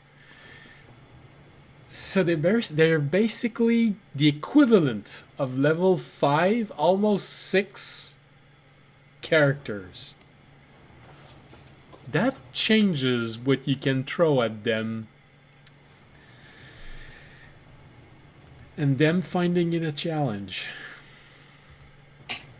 And I don't know why, but I can't roll higher than 12 against audience. I have critical hit every single one of you, but audience, I think I rolled twice since the beginning of the campaign, higher than 15 on you. You have plot armor. It's not fair. I mean, That I starts in the game. actually do have plot armor. My armor Yeah, has plot technically he now involved has with plot it. armor. Yeah. My item is literally plot armor. All right. Anything else, Remy?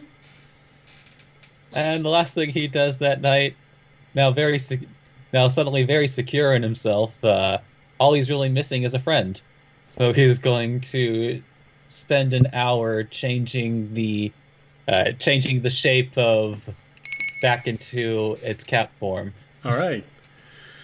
So you spend an hour casting the spell, and Twinkling Bell becomes a cat again. You do get a sense of comfort from your familiar when you do that. You know, water's nice, but it's a bit cold. Yes, especially knowing like kind of day that they both had, like as he kind of like gets like set up for bed, as it were, just like makes extra sure to give them extra scritches for all that it had been through that day. You're a good little familiar. You hear him purr, proud of himself.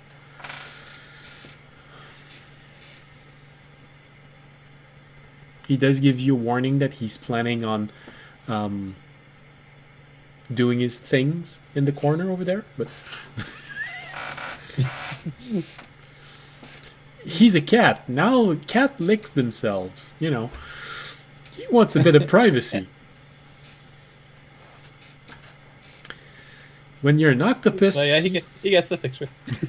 When you're an octopus, you don't need to groom yourself. When you're a cat... Alright. Well, we started going counterclockwise, so Fisher, you're the next one. What is Fisher planning on doing before sleeping or going into sentry rest?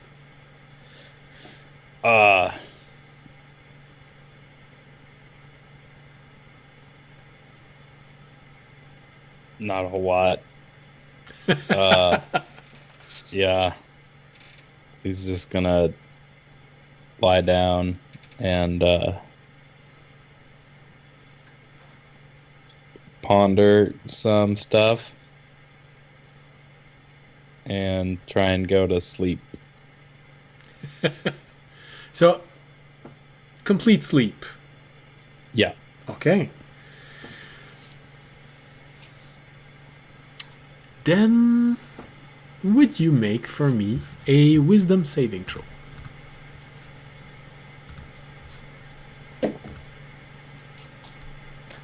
Nine. You have a good night rest. Nice.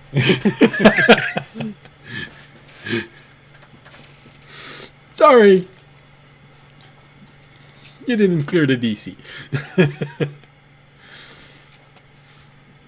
Well, not surprising. Don't worry. It is a long game I am playing. Eventually, you will succeed this saving throw. What? The DM is playing the long game in a D&D game? Listen, with Andre, I would not make that promise. Be level 15 by the time. So, Well, literally, the last action of the campaign, I've set the DC to 1. Just roll over in that 1. Rolls in that 1. Guess what? God damn it. -1 = 0. Still didn't make it. Jeez. All right. Well, last one is Anvara. No? Do you want me to come over? Thank you. Do you want me to come, please? So, Anvara. Yes. I was just giving you time for family matters. I think he cut his microphone, so you can Yeah, go ahead. I just saw. All right. Anvara is going to light up an incense stick in her room, Okay. and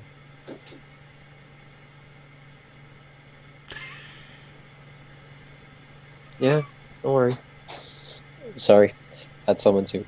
all And she's going to take her healer kit and put her remaining potion of healing in it. Okay. Wrap the strap on the healer kit around the bundle of twigs she collected from Arunak's remains from the first time he despawned, Okay. and wrap her rope around all of it, making a bit of a bundle with it. Okay. Sigh a bit and put that bundle back in her backpack, and meditate a bit on how the day went, and that'll be it. It'll be a trance, Okay. or a bit of a longer trance. That's all right. Lots to think about. Anything in particular that you'd like me to refresh? Or is it good like this? Because it's a trance. You're basically revisiting Yeah. memories. So you could ask question Yeah. about memories. I would like to see if I can recall the day before I had my first dream pertaining to the cloak. If I did anything out of the ordinary that day to trigger that dream, because it's been a few days, actually over a week since I've had a dream to bring clarity. So I'm just like, what causes this? All right. Oh wow.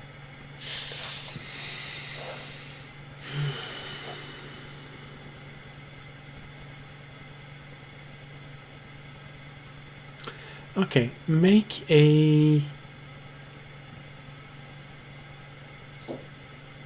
Well, you're revisiting memory, trying to see...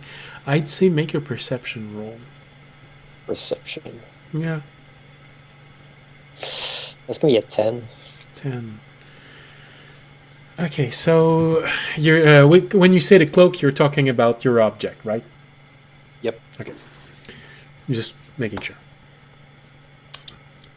Back here, stop banging on my fucking door. My cat's being annoying. Yeah, it's in their nature. Yep. So, you want to revisit the dream about the cloak. Do you mean before you... The one where they asked me, like, show me more, Okay, like, yeah, who are you, that's like, right. that dream. Right, that's the one I was thinking of. But for a moment, I thought, oh, maybe you want to know about the dream that made you saw the cloak in the vault. Oh, all right. All right. So, revisiting those memories.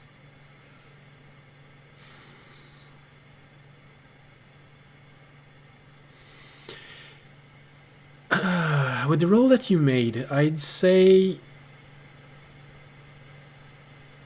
you do, after making this trance, after visiting this memory thoroughly, you are left with one question. And maybe this is the link you're looking for, but with a 10, it's hard to be sure. There was a fight that day.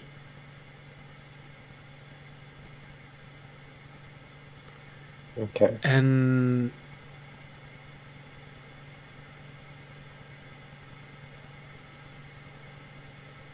you did use a lot of your powers. You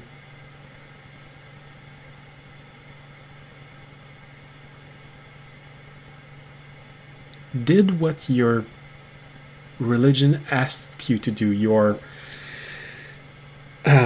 specialization asked you to do, your subclass in Metaterm.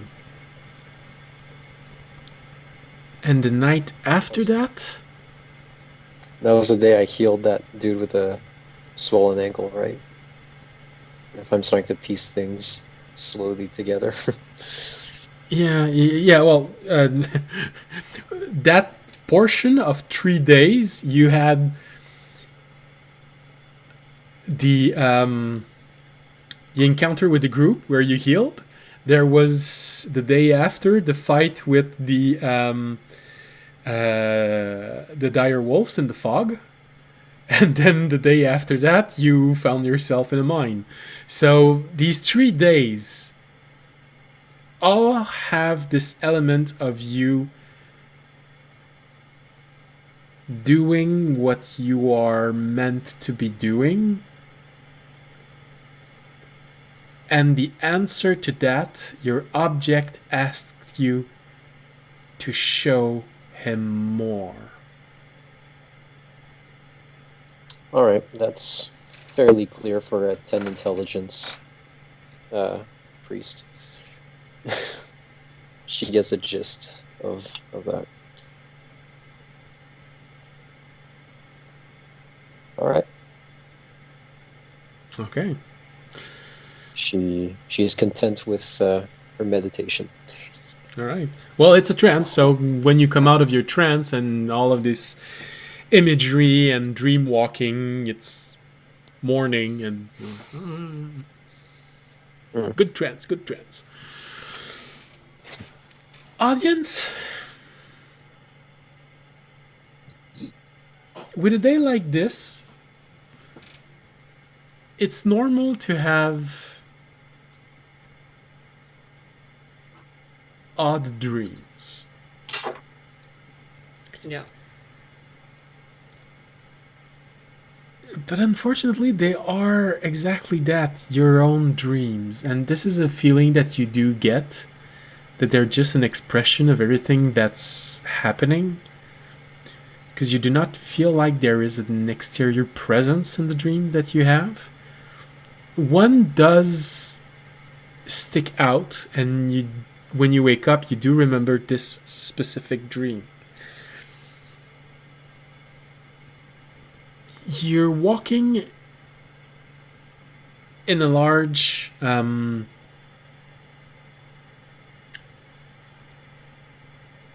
tundra landscape, a bit similar to where you're from. maybe just a little higher up north, because there are a few trees around your village. So for you, it most likely would be more of a alpine tree line type of environment where your village is. A little higher up, it really falls into the tundra state. So you're walking into this tundra environment and just looking around, and you do notice in the sky the sun and a moon, and you're looking at all of this and remembering some of the dreams you had, sort of finding it odd that you're walking and this symbol is there again. But as you're watching this, it does feel like the sun and the moon suddenly starts moving in the sky, and they start adopting a more reptilian form, suddenly shifting and then becoming a bit more like dragons in their shape.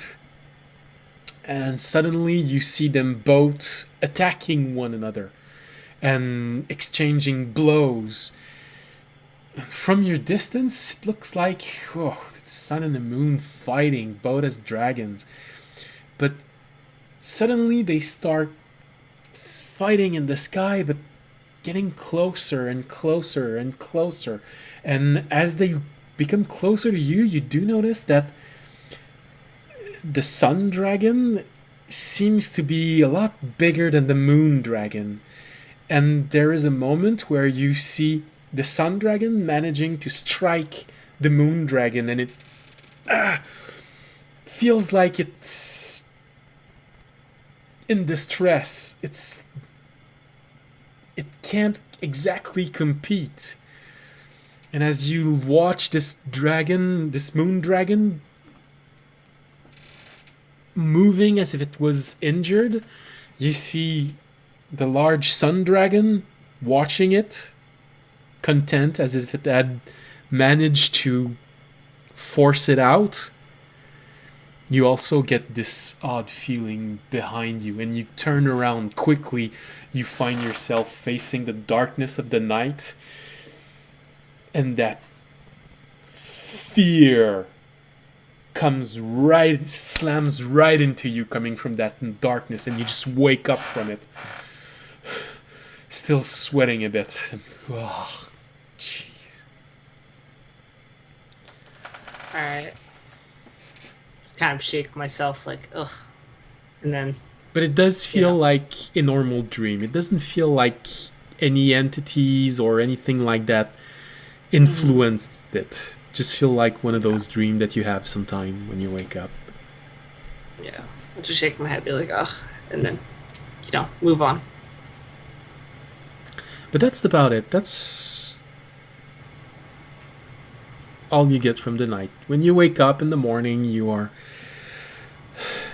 maybe slightly unsettled by this dream representing the struggle inside of you and that level of fear that you have never experienced before. But other than that, it's actually another windy day. Of course.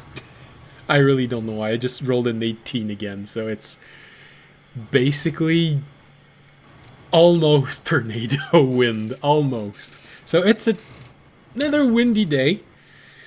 Windy year this time. Other than that, very average feel to the day. It's not overly... No, it's even very, very good dry day. The weather is kind of nice, and you look outside, there's just a few clouds in the sky. If it wasn't windy, it'd be a very nice day for, day of training or preaching or...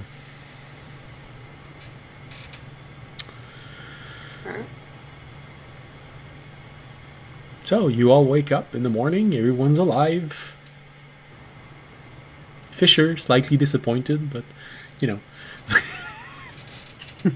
Yeah. Remy, the light of your lantern is still going strong. You know that it has enough power to last for another 8 hours. And Anvara, you come out of your trance and meditation, and interesting. So, what do you all do? I mean, I would probably go eat for my already paid for breakfast, Yeah. and then go head to the cart since we're gonna start our travels. All right. So, Raimi just does his morning polishes, and finally puts his coat back on because presumably enough time has passed for it to have dried yes. since he didn't wear it yesterday in the lake. No, the coat has dried off and things good. Everything's still there. If your coat is dry, yeah. Oh, you'll also still have the mask that helped you breathe on the water. You know that it's gonna lose its power in maybe 4 or 5 hours.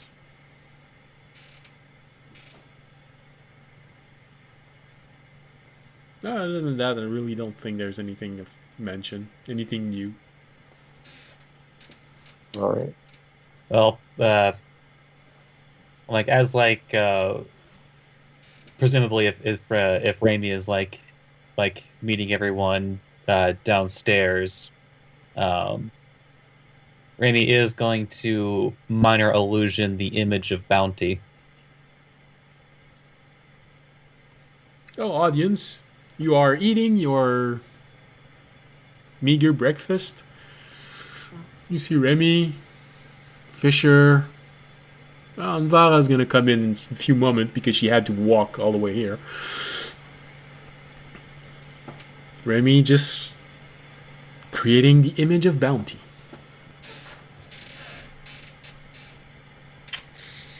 So, I mean, I probably wouldn't react that much. Bounty. Wait. Oh, okay, the image. No. I probably wouldn't react that much. Okay. So, yeah, I didn't really have any bad experience, but I was just like, he's just a gnome. Okay. Were Smart y'all gnome. supposed to return those things?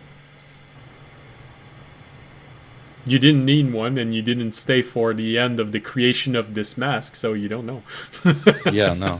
That's why I'm asking that. I don't think so. Well, he didn't ask you to return the mask.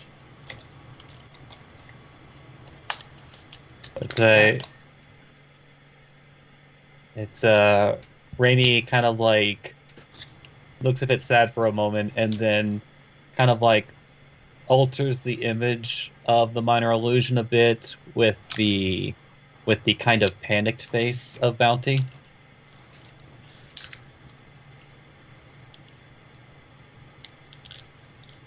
Fine, I'll go apologize. Yeah, especially when Remy shows this, you probably hear Taranad say, "Yeah, you know, the guy that you were such a bully to."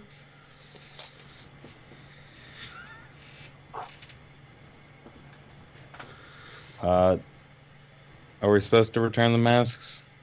No. No? Okay. I'll head out and head to Bounty's place. All right.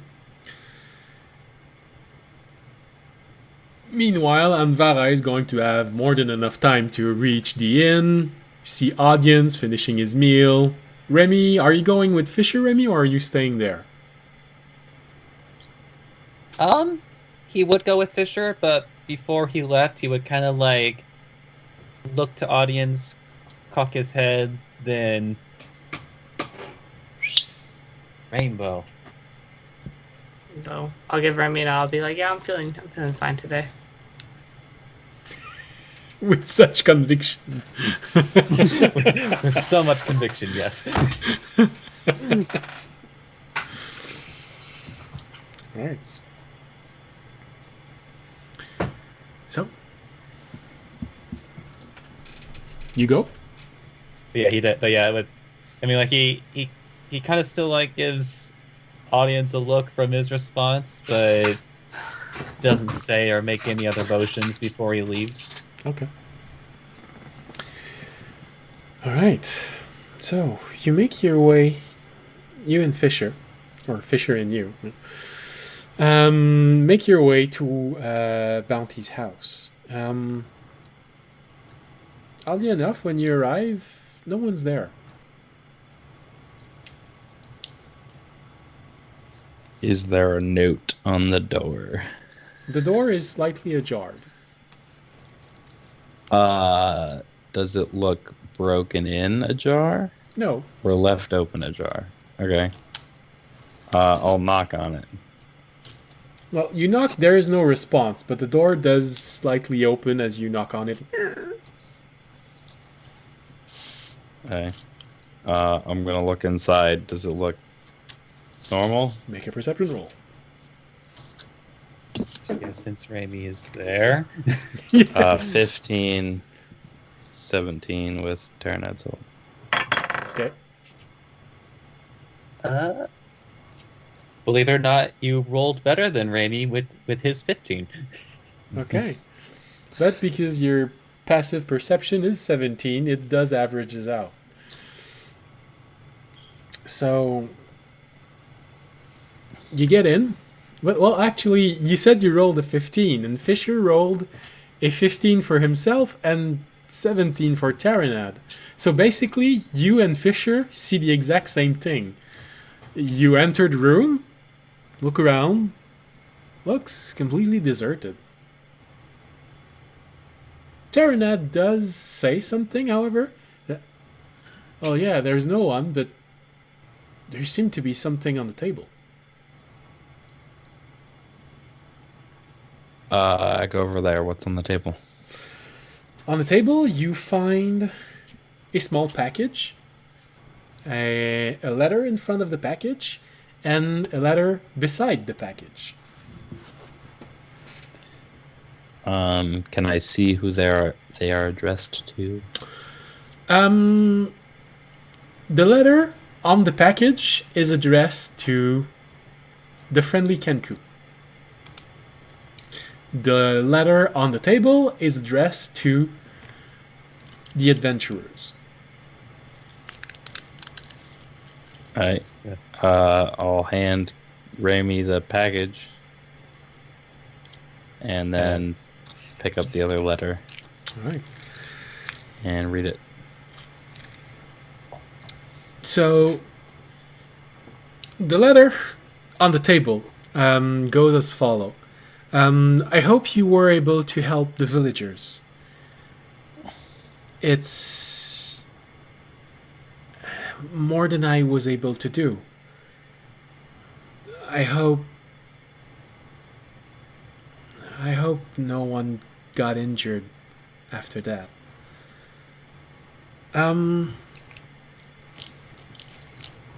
And he does write in the letter. He actually wrote it. It's like I've wait, I been was supposed there. to write that part. It's a gnome. He's gonna write every single thing. I'm sorry, I won't be there.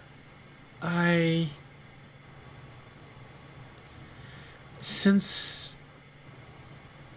your construct friend did make it clear that my staying in the village hinged on what was at the bottom of the lake, I chose not to let something I can't control my life.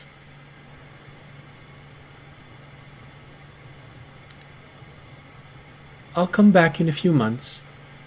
If everything looks fine, I might pick up where I left. If not, well, I hope you were able to help the villagers. And that's where the letter ends. Wow. asshole.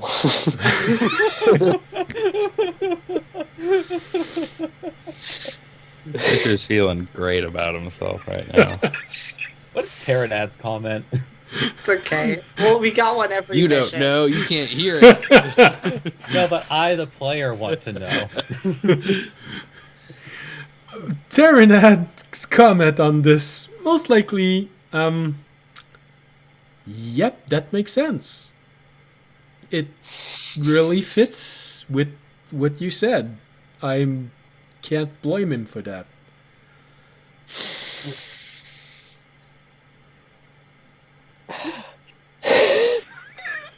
I mean, he could have helped more. I mean, you threatened him and then rolled a 10. So- You gave us water breathing devices that let us do anything. I don't know what you mean he could have helped more. Not help us, help the town Oh. before we got there. Remy, you have a package and a letter. When you take the package, it looks like it has the size of a small, of a water skin, but it's a bit solid.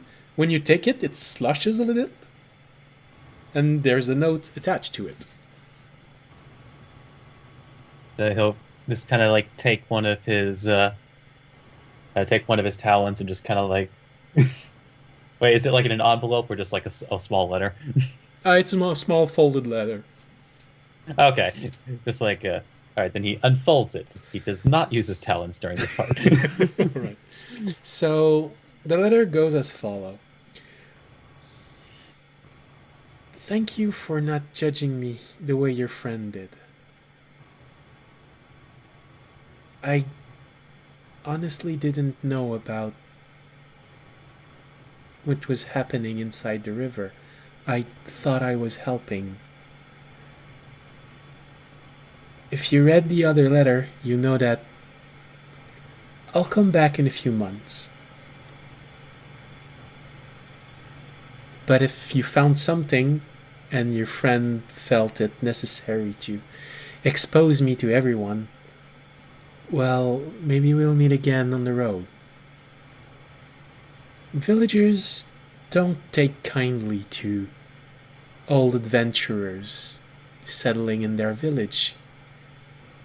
They basically always want you to make sure that there will never be a rainy day again, and that somehow you can bring back their lost sisters or brothers or...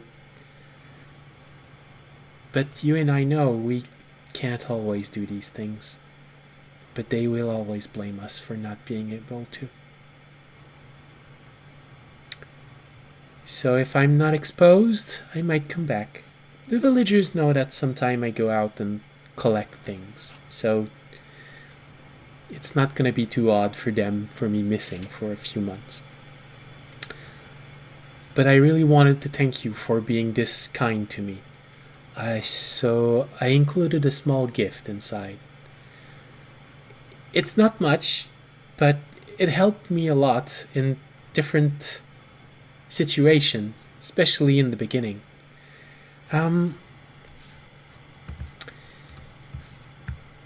It is called a decanter of endless water. It basically does exactly that. There's always water in it. I hope you will be able to use it in a way that helps. And again, thank you for not judging me. This is where the letter ends. And inside there is a small decanter of water. There is a stopper on it. And it does feel like there is water in it. It does slush when you move it about. Unfortunately, he only gave you the name. He didn't give you the entire description of it. But from... Could you roll an Arcana roll for me?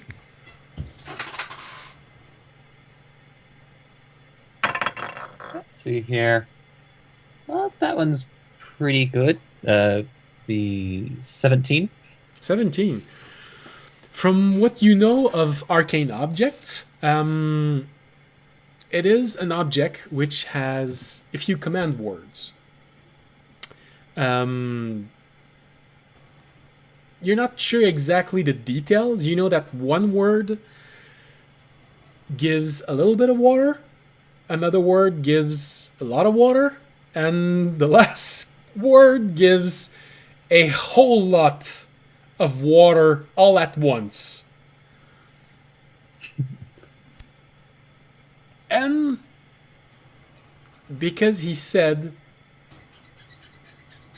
you're a Kenku, you do find attached to the decanter a small orb, marble size. When you touch it, it gives you 3 command words. You hear the words spoken out. Oh, that is so nice of him, really. I say that with absolutely no amount of irony or sarcasm. So, of course, in the future, when you want to activate it, you're going to say those words with his voice, but at least you have the 3 words. So there's That 3... just means I get to practice my gnome. So there is stream, fountain, and geyser.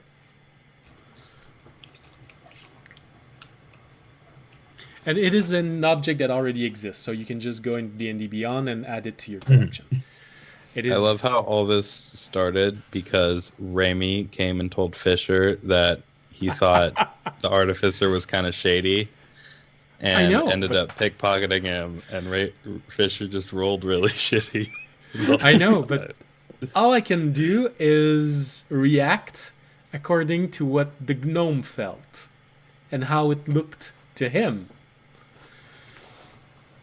And the way it looked to him is that you basically tried to blackmail him while Remy was super understanding and nice and comprehensive.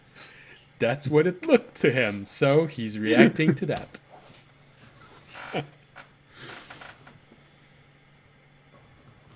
The perfect distraction.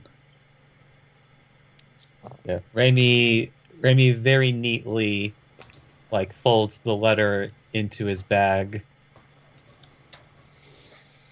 Just eyes the decanter a little bit more before he puts it away.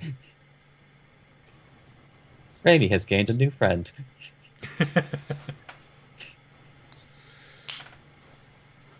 All right. So, that's pretty much all there is to it. He seemed to have taken everything he would need for an extended journey. So, no food left, no money anywhere, only trivial objects, hammers, tools you can buy at any shop. I'm not looting this guy's house. I know. I'm just telling. I already scared him out of town. I'm just saying what's left inside the house. He did plan this.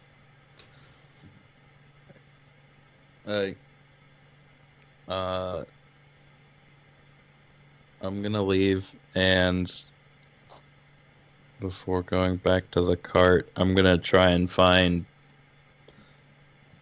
I'm gonna try and get a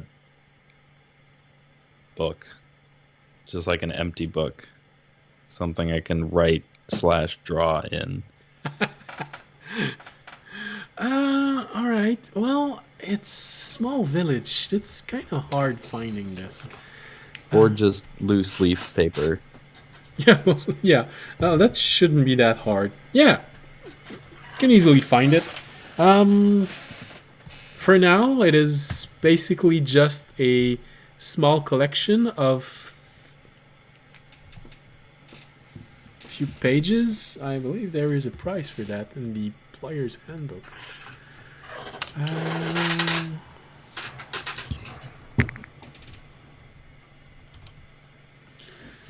One sheet of paper is 2 silver. Yeah, you can easily find it. He sells you at that exact price. He has a maximum of 30 pages.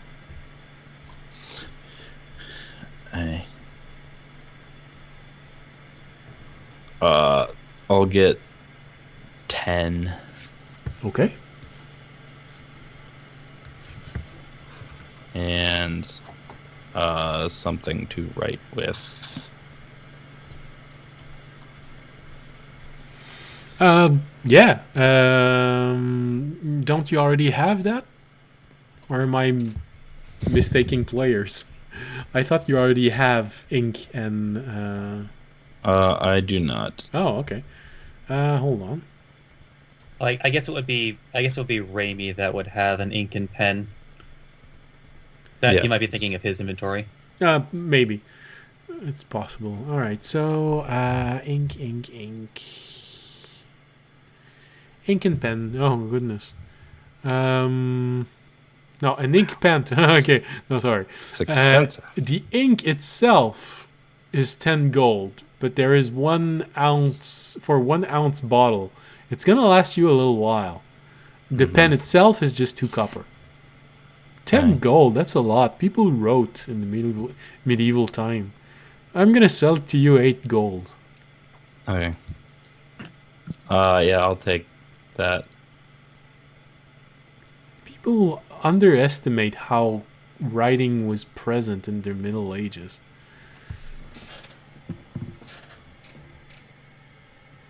It could potentially be like a misunderstanding of Oh, I know where it comes from. because books would have been valuable, but like higher priced, but not the pages themselves. No, I know where the misconception comes from. It also might also be that the only people who really need ink are wizards. And Yeah, but people Spells are wrote. expensive. People wrote before. It's just there's this misconception that people were dumb. They weren't. At least 50% of the population could write. Every household made it a point of having someone that could read and write because it's just so important. So you were looking at paper, but parchment is cheaper. oh, is it? Yes. Yeah, I'll take that then. I didn't realize that was a thing. Paper is refined. Parchment isn't.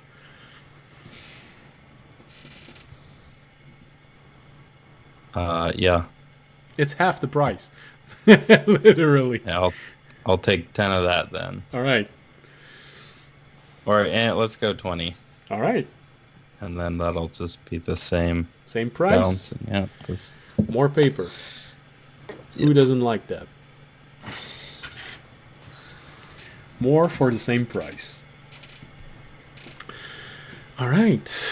So, as you are coming back, Anvara and audience, you are just waiting there for everyone to come back, unless there is something that you actually really want to do. I don't think so. Okay. So you. Alvaro, have you ever had a question of faith?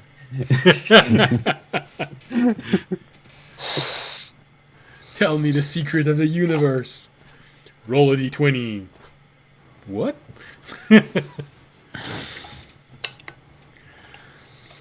So, Oh, I will make it a point that as they were leaving, Raimi would have ensured that the lock to the door was secure and closed it behind him. yeah, sure, you can probably lock a door against its will. Actually, like, does he see if the door even has a lock? Yeah, it does. Okay, it's just like I was about to say, like Raimi was like, okay, we gotta fix this. You have a feeling that he left it unlocked because he was hoping that at least one of you would come back and get the gift. Oh no, just more like It's like, I mean, he would have literally been thinking to himself, like, someone like me could have been so easily, like, come in if this door didn't have a lock. Well, he didn't know you're a thief. He just knows that you are very kind with him. So But no, but now that he considers him a friend, it's just like, okay, like, it's like, okay, good. Has a luck. Turns. all right, make a sleight of hand with advantage because you have thief tools.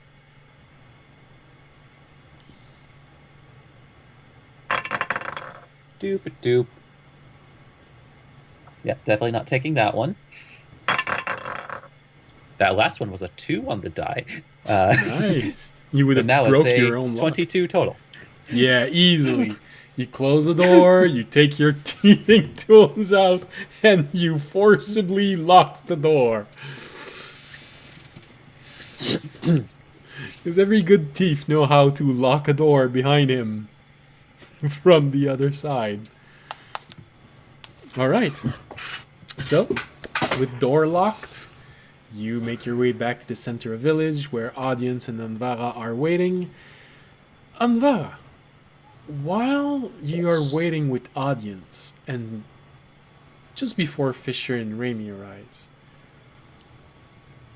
you do see someone entering the village wearing white robes and sporting in a very obvious way the symbol of your religion. You get the feeling that they didn't actually notice you, but they seem to be looking for something. You just saw them arrive in the village, then look around, and then go straight for the inn. Okay. If I can intercept them before they enter the inn, I'll do that. Most likely. You could All probably right. yell and they'd hear you. Do I notice if it's a male or female? Well, it's your order, so it would be elven female. All right. I'll just call out sister.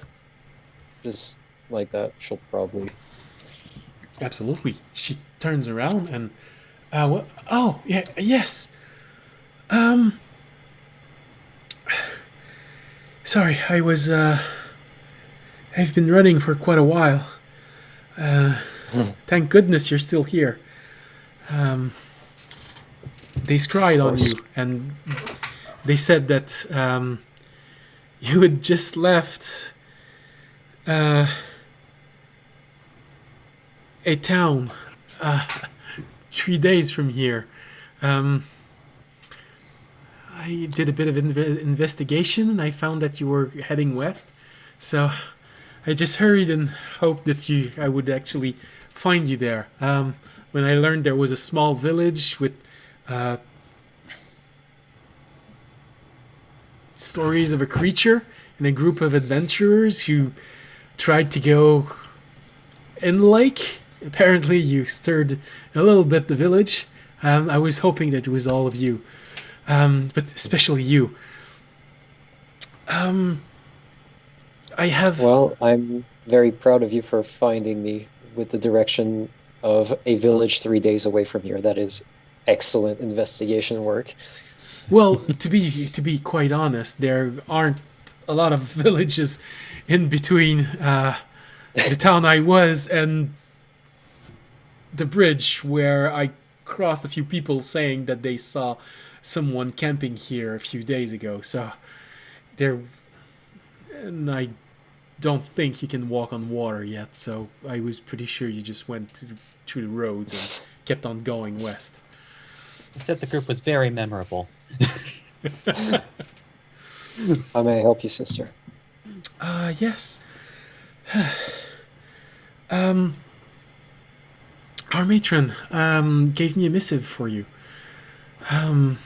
There's been quite a few interesting things happening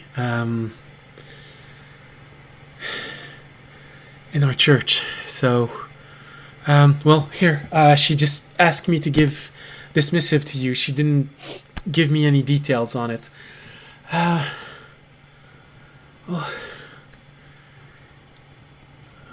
I don't think you need anything else. So unless you want me to stay while you're reading, Well, how long is the notes?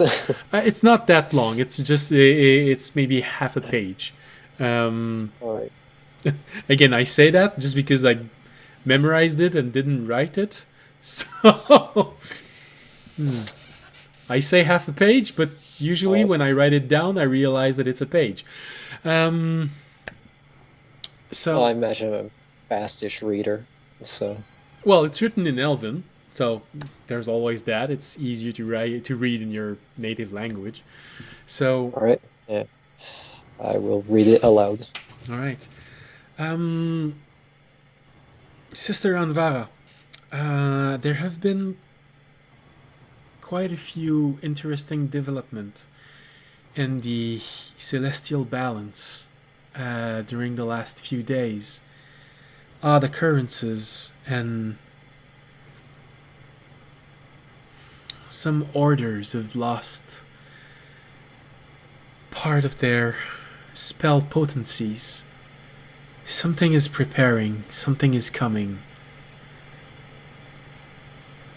If this isn't too much of an inconvenience to your group, we would very much appreciate if all sisters would come back.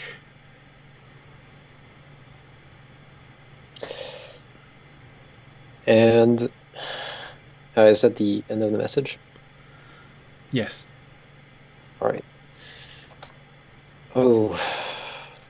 Okay, I mean, oh.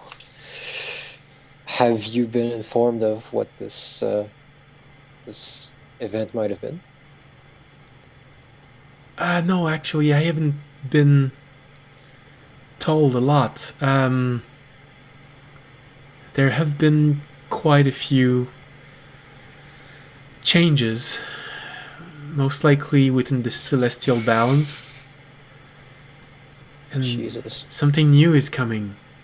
We're not sure why exactly. We're not sure what exactly. It I hasn't see. revealed the shape yet. It is Hmm. unshaped. Audience, Thanks, I Sam. would Appreciate it. audience, since you're nearby, I would like you to make an intelligence roll when she says Ooh. unshaped. Love it. Hey, I remember that. I got a 5. Unshaped sounds nasty. Actually, I think I get to roll that too. You're not. No, you're with audience. Oh, that's right. That's right. I am not there yet. Right I now forgot I you're was not coming in this back. scene. So audience with a 5, it's unshaped. Wow, sounds bad. I know what it is. Audience in his unknowing shape will say, perhaps it is a dragon. Like, some people just assume that something doesn't have a shape, but that's just because the dragon is so big. Yeah, always a question of perspective. Well, he said it hadn't revealed his form yet, and it's a new, it's a new pantheon. The pantheons are changing, of course, because the dragons are gaining so much power. So It's like there's now a Anvara, dragon for every school of magic, the dragon of transmutation. so Anvara, you do notice that the elf raises an eyebrow when audience says that, then just goes back right to you.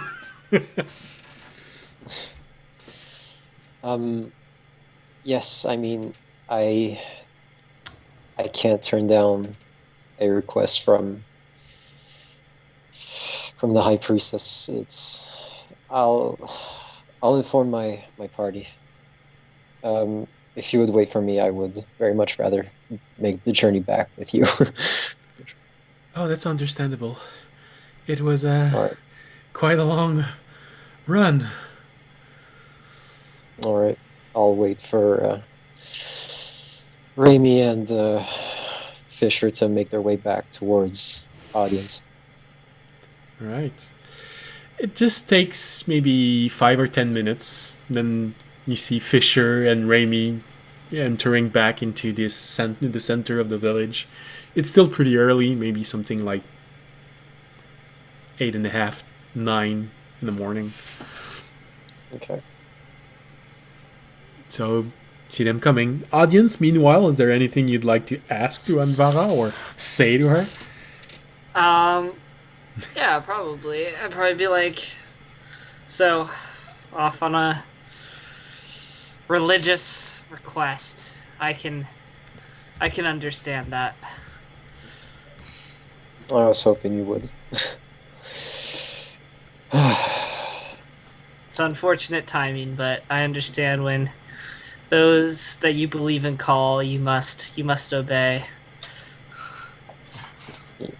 Of course, but honestly, I think the group is in good hands with you as their faithful protector. I mean, you do have a knack for pulling people back from the brink of death and relieving them there, but yeah, you still accomplish it. So. Thank you. You will be missed. Hopefully you can solve this mystery. Perhaps if it has anything to do with, any of the things we're following, well, if you ever find out anything, know that you can always reach out and we'll be there to help with anything that you need. Of course, if there's any correlation, I'll make part of it to the group. And at this point, would the others be Yeah, sure. closing in? All right. So, my dear compatriots, it's with a heavy heart that I must leave you, for I have obligations to a higher calling, and as much as it saddens me to leave you at such a pivotal point in this this expedition, I'm going to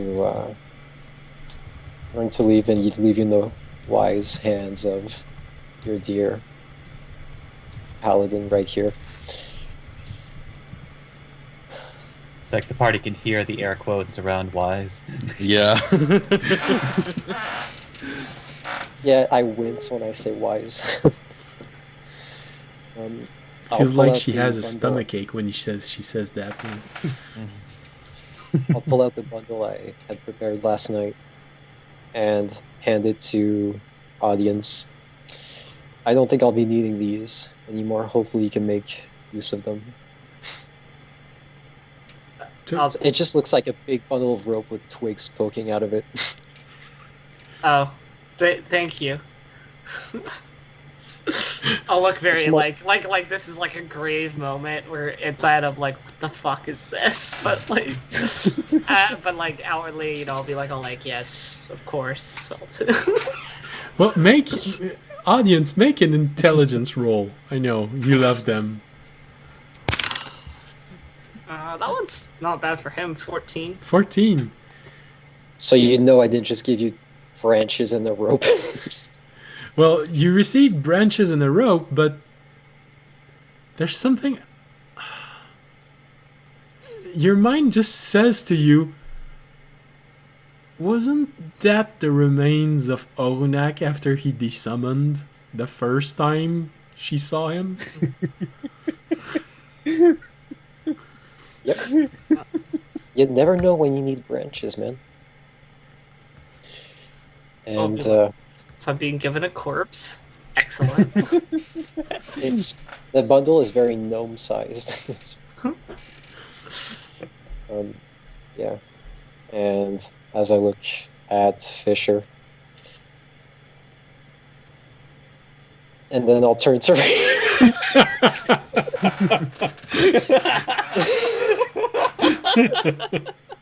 Mhm.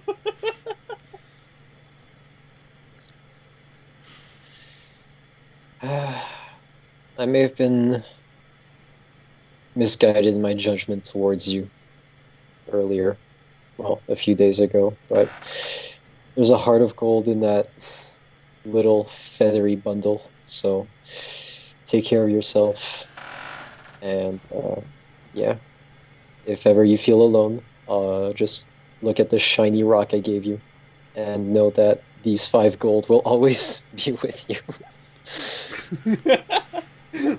With that, I'll just look at him and be safe, and may Anarnazil look over you, and I will cast Aid on you. So you have 5 temp HP for the next 8 hours. Okay. Yeah, just Maybe he just suddenly feels healthier than he normally is. Yeah. You just want to you want to test it, take a dagger, and no. I mean, it only does a D4, so you literally can't hit yourself that bad. I mean, plus modifiers, but yes. Details. He's proficient at stabbing, especially himself. Great. In fact, he learned how to play that game like earlier in his life. It's like he's gotten really good at. He's been very good at the knife game, especially. Alright. She'll respectfully bow and goodbye, friends, Fisher, and walk back towards the elf. Wait, was Fisher Before you separate leave. from friends? Yes, it was. Fisher? Before you leave, Yes. I don't really need this anymore, but thanks for letting me borrow it, and I'll hand you back your spear. Oh. Oh, right. You're the one who took the spear. I thought it was audience. Alright, cool. I have way more weapons than a priest should be carrying. Well, you'd never went into battle before. You didn't know what you needed. Besides, Yeah. Fisher I didn't looks know I like needed a basic deployed. short sword, a long bow, and a sling. Yeah, if you look at Fisher's equipment, he looks like a deployed Swiss knife.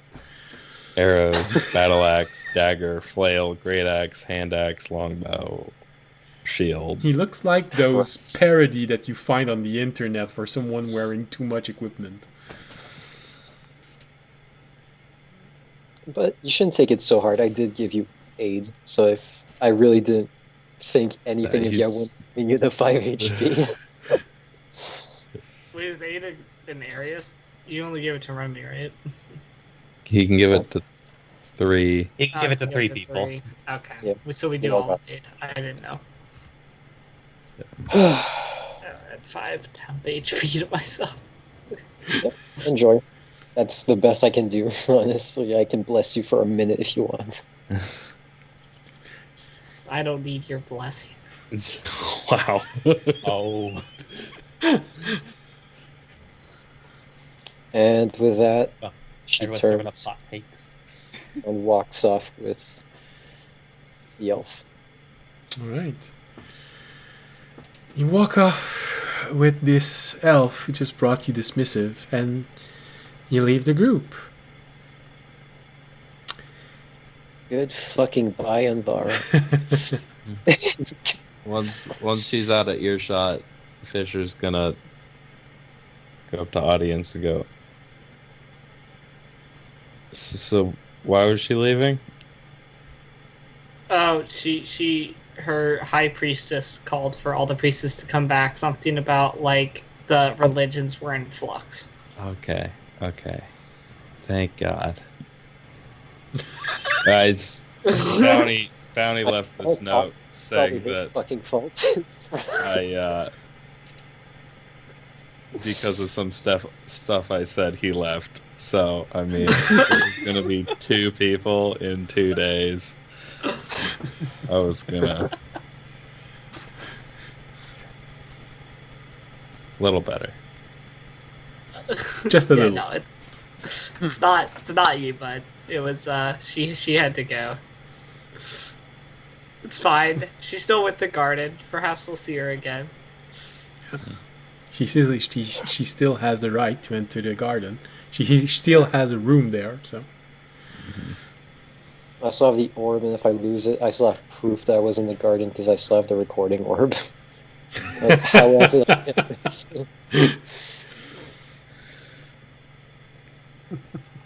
All right. One of your, this came from one of your spies. Like, come on. Did you look at the message I sent you? No, my Discord is closed. Oh, okay. Because if I have more than one thing running, my That's all right. I understand. it's an actual shit. That's all right. I understand. All right. She will walk off, and since she doesn't exactly trust the others to deliver the message that she will not be continuing the adventure with them, she'll she'll take her orb and try to contact. I guess Sierra would be in charge of that too. She I mean, is she's an officer in basically charge been of a handler this logistics. whole So, time.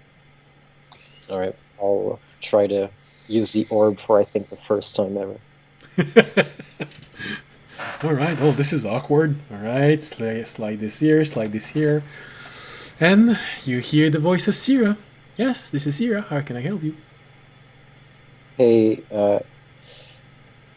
I will not be able to continue the quest I was signed up with my former group, as I have been called for. I've been called upon by my high priestess to return to my cloister, Oh, and I will not be available for the foreseeable future. oh. Well, this is a shame, but you're a priestess, so we are not expecting you to place the garden above your priestly duty. So, Thank you for your understanding. Should I return any objects from the garden back where I found it, or well, if there are things you'd like to give back to us that you took, I mean, I was referring to the orb. We want Oh, to no. arrest you, but oh no, of course not. You can keep this as long as you are part of the garden. There is absolutely no problem. You can keep the orb, and you still have a place with us anytime you wish to come back. We actually are opening one portal in Elven territory, so there will be a shorter route back to us in the future. Maybe give us a few months. All right. Will do. Thank you, Sierra. Well, you're welcome. Anything else? No, that'll be all. Thank you. I'll be in touch if ever the problem is resolved. All right. So will your group be coming back here? Changing their quests? Because their quests will most likely change a bit in classification now that there's only 3 of them. Well, I think our party thinks that. I don't think that has crossed their minds, honestly. They are pretty dead set on accomplishing the mission, as is. They're an expeditious group. They like to get things done as fast as possible. They won't stick around too long. Oh.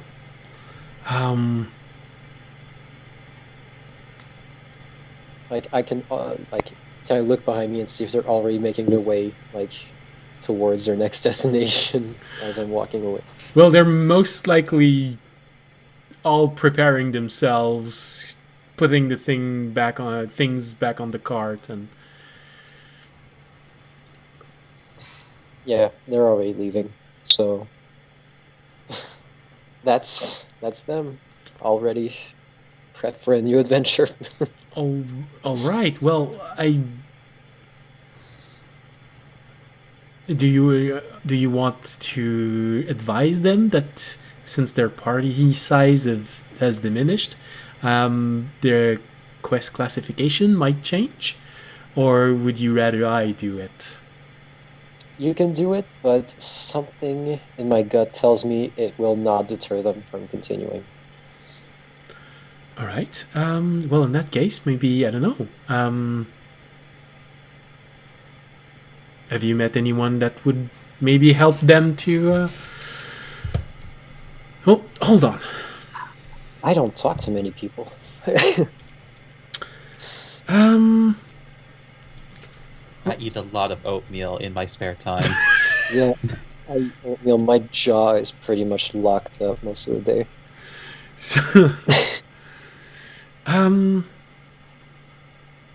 well, if you think they won't mind, I can try and reach out to other adventurers in the field. More than half of the adventurers who answered are already on quest, but there are still maybe a dozen of them who aren't on quest presently. Yeah, yeah, I would feel safer if they had someone else to watch their backs. All right. Well, Just a thought. very well. I will contact your friend, and if they agree, I will try and see if someone else can pick up the void that you left in their party. All right. When you contact them, would you mind passing on the message to Fisher? Depending on what the message is, yes, of course.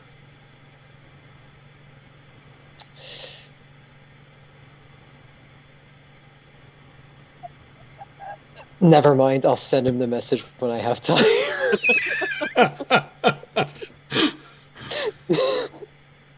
What's the message? I never liked you.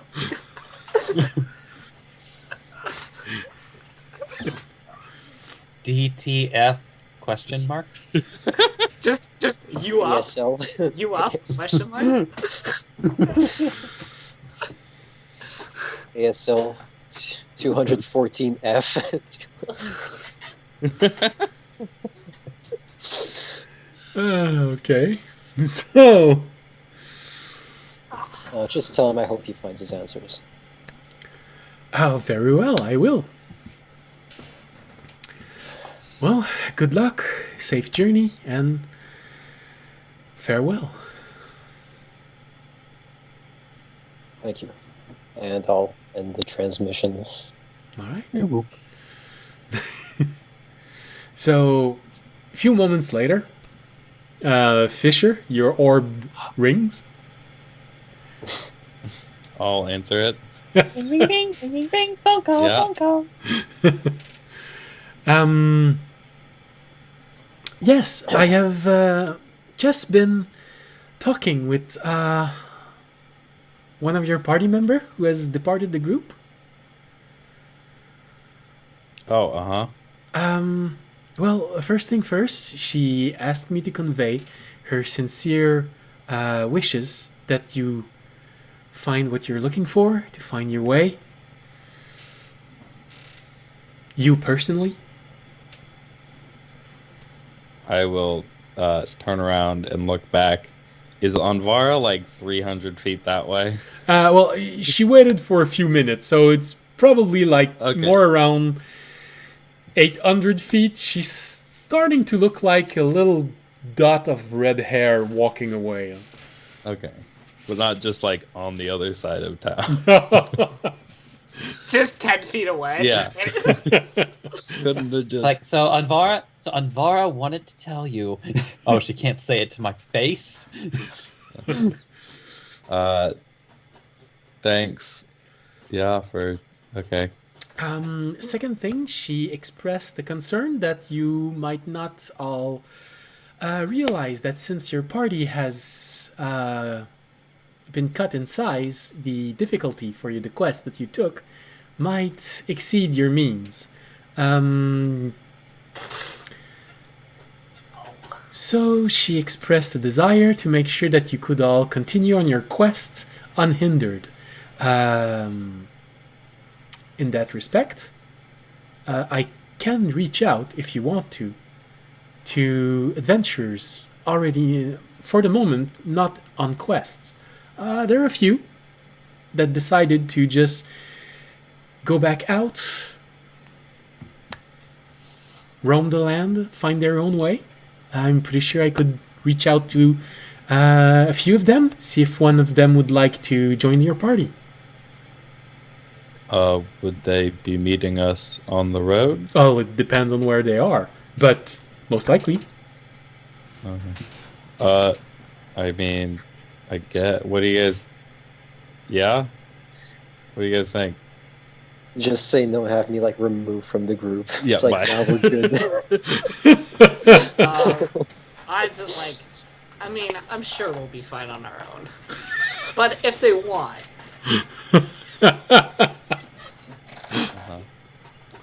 Like Rami? Rami has a bit more of a concerned look on his face.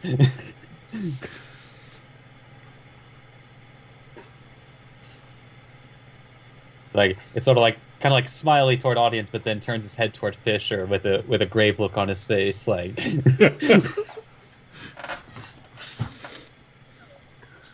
The ego on that girl. She leaves and suddenly we can't handle ourselves. Yeah, I think it would be appreciated if you could reach out. Very well. I will send out a call for assistance. Anything in particular you'd prefer me to go to?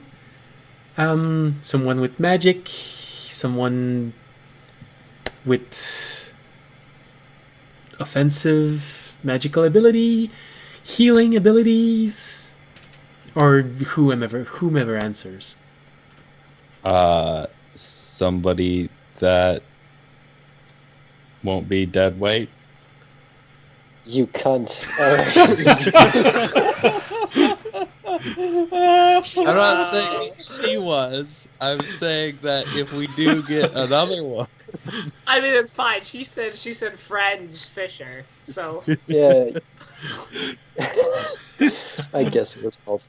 it's like they're like You're not a part of standing this has conversation, been like go away. openly established. Very well. Someone resourceful and capable. I will endeavor to make this the priority. A jack of all trades, if you will. one level in bard, Whatever one level Aiden in wants wizard, to make. one level in Is that an option? The equivalent of the red wizard. One level in wizard, one level in priest, and one level in bard, you know. It's one level in every single class. There you go. That's it. Alright, well, I will endeavor to find someone who fits this interesting description.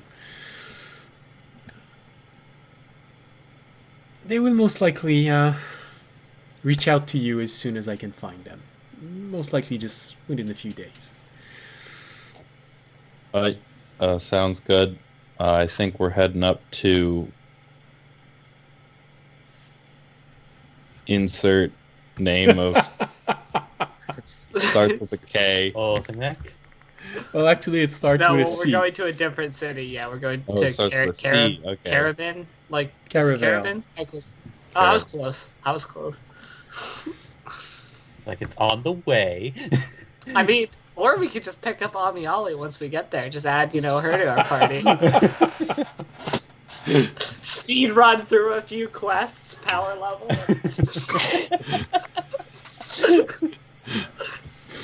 Alright. So, Syria hangs back, and somewhere else during that day in the world, did you prepare a voice for that character, or... You know what voice I'm using. I know, just in This case you voice decided to on- change. We Somewhere heard that else, voice on TV many times. I know, When just... any of our political heads start to talk in English, you know exactly the voice. Alright. So, somewhere else in the world, that same day, an orb rings, and a feathery hand, well,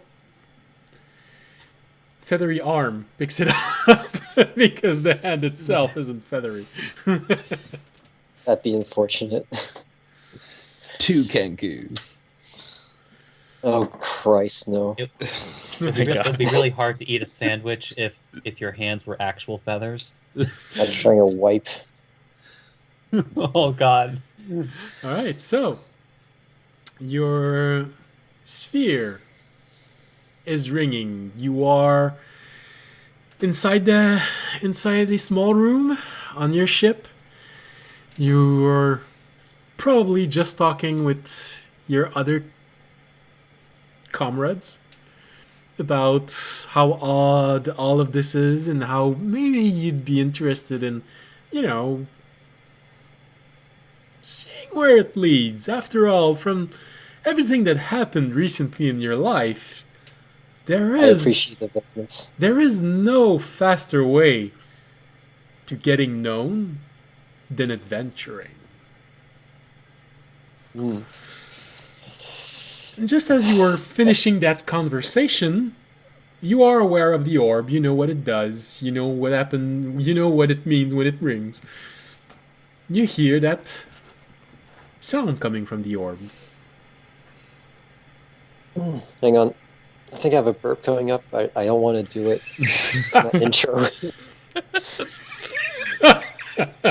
Who knows? It could be As I appropriate. was saying, Morty. No, his voice is not Rick Sanchez. Fuck that. I was Alcoholic gonna go with artificer. Batman. I was about to go with Batman as the joke. Adam West Batman or Christian Bale Batman?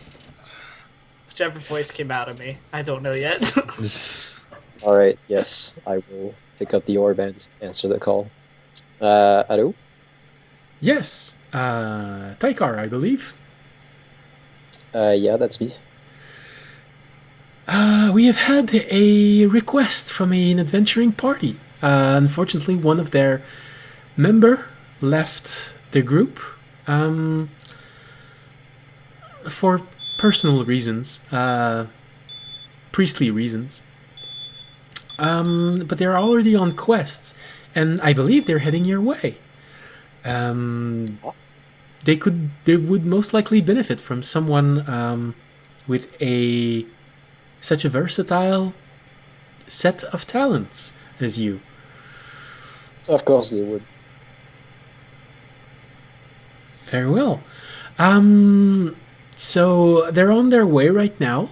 You could try and join with them in Caravel.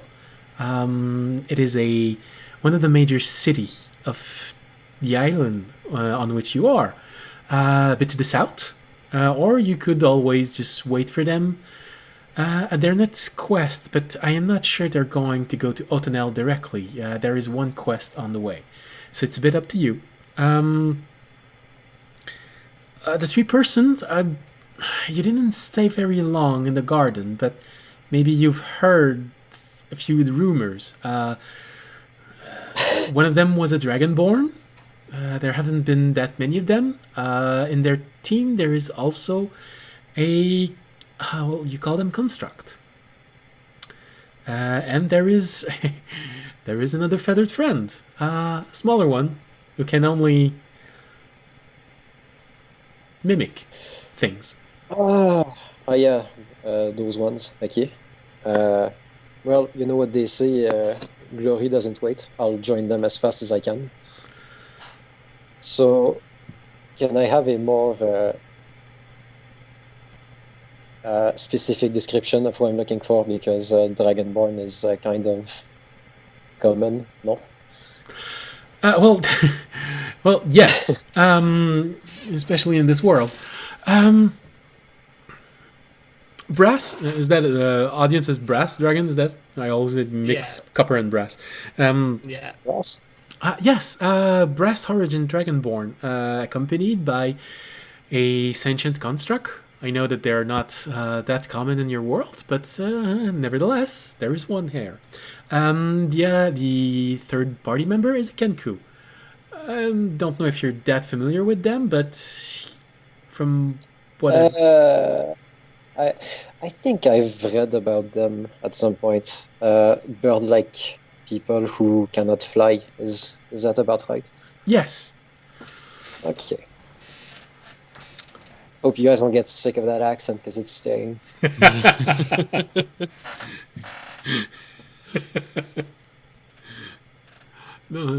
Uh, all right. I will reach them as soon as possible. Yes, of course. I Trying to believe. stay Quebecois, but I'm going European French a bit. It's hard. I know. So usually the face of the group is the Dragonborn audience. He is a bit more talkative than the rest. But I think the two others are a little bit more on the brainy side. Very well. Do I have names? Yes, the Dragonborn is called Audience. The Construct has named himself Fisher. And I believe the Kenku is called himself Remy. Or is called Remy. It's a bit hard to make out because he always presents himself by saying, "You will now be called Remy." So I don't know if he called himself Remy or it was called Remy. But he'll answer to Remy. Rémi et Fischer. Exactly. Got it. All right. I will meet them as fast as I can. I'll get my things in order and be on my way. Yes, and don't forget the third one. I believe, judging from your accent, I would say the third party member would most likely be referred to in your own language as Odien. I believe the S is silent in your language. Am I right? Okay, like Odien, Fiché, et Rémi. Okay. I don't want to. I'm not gonna call you Fiché. Fuck off. I love this accent. Don't worry about it. It's fucking garbage if you live in Quebec. Là. This accent is gossant en tabarnak. Yes, you are immediately going to be recognized as someone with an atrociously bad accent if you talk like that in English. And I really mean that in the nicest kind of way because that's how my father talks in English. So All right. All With right. one hand, I'm holding the orb. With the other hand, I'm packing up my viola in its big ass case, and I'm my viol, not viola, viol, in its big ass case, and I'm making my way. All right. So before we end the stream, do you want to reach out to the rest of the players, or do you want to wait until next session? Begin the session with you introducing yourself to the party through telephone. Sounds good. All right. And I'll just say goodbye to my crew, tell them that my time has come. I'm about to become the biggest fucking name this realm has ever seen. Or go down I'm in being- flame. I'm being a dick about it, just like, yeah, you know, they need me. I'm kind of necessary now, so I'll let you guys do your performances. Love you, though. And just, like, kiss them all on the cheek and leave. You'd probably have this Someone very comment. resourceful and capable. You'd probably have this comment from one of the person in your party saying, "Well, you know, either way, if you're a star, you're gonna shine. Either because you went up there or you went crashing down back here." And then you hear everyone else in your party go, "Ha ha ha." All right, I'll look at the guy who said that, like, don't worry. I'll come back once I hit rock bottom. Can't get much lower than this. And I'm gonna cast. And that's gonna be a vicious mockery, so he's gonna take 1d4 psychic damage.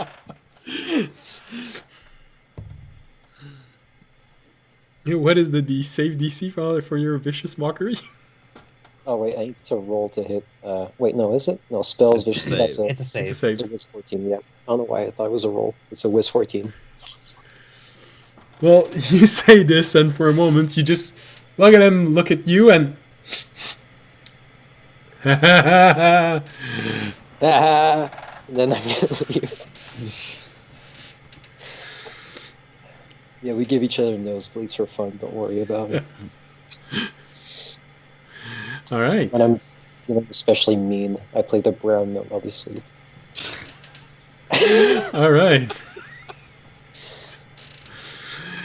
All right. Well, as you can all imagine, this means that next game, Aiden is going to change his character to a feathery friend, a Arakokra named Taikar. And as the spell he has just cast will betray a bard. So it is not because there was a problem with Anvara, it is simply because he didn't enjoy playing Anvara as much as a smartass bard would. Like Like, you know I what? Some haven't even people introduced. He just has more need to character. separate. It just happens. Yeah, and for any of you who might have their own group, always take this into consideration. Forcing a player to play a character they don't like is a very efficient way of making sure you lose a player. It's alright Like letting someone take a different character. Especially if they enjoy it more. yeah, Lycar should be about as useful. Well, actually, more useful, way more. The fuck am I comparing him to her? Well, that is debatable, but simply because you enjoy the character more, there is a good chance you will be more proficient using it. I mean, he already has more character than her in like 5 minutes than she has in like 2 months. So. All right. Well, this is where we're going to end this episode. So, I hope you enjoyed the show. I hope you will be there next week for the integration of Taikar, the Arakokra Bard. And I hope you will enjoy the game with Taikar also. That is also important. So, as always, thank you for watching us. We hope you will be there next Wednesday. If you enjoyed the show, you can always support the stream by following us on Twitch, Twitter, and YouTube. We are still trying to reach the 50 followers. Activate this subscription. And of course, I would specifically very enjoy this if you decided to support the stream by making a donation or becoming a Patreon. Since this for me is a desire to do this as a living. I know for some people it's gonna be a surprise, but as long as I'm at least average, I have a chance. So, and of course you can always help us just simply by spreading the word of this channel, telling your friend, inviting them over, getting them in the chat, because the more of you there will be in there, the more talking with your friends will be fun. And you can always underline any mistakes we made. That's always very fun and interesting. So, see you all next Wednesday. Stay safe, and especially in these trying times, stay healthy. Bye. See you. Good night. Bye.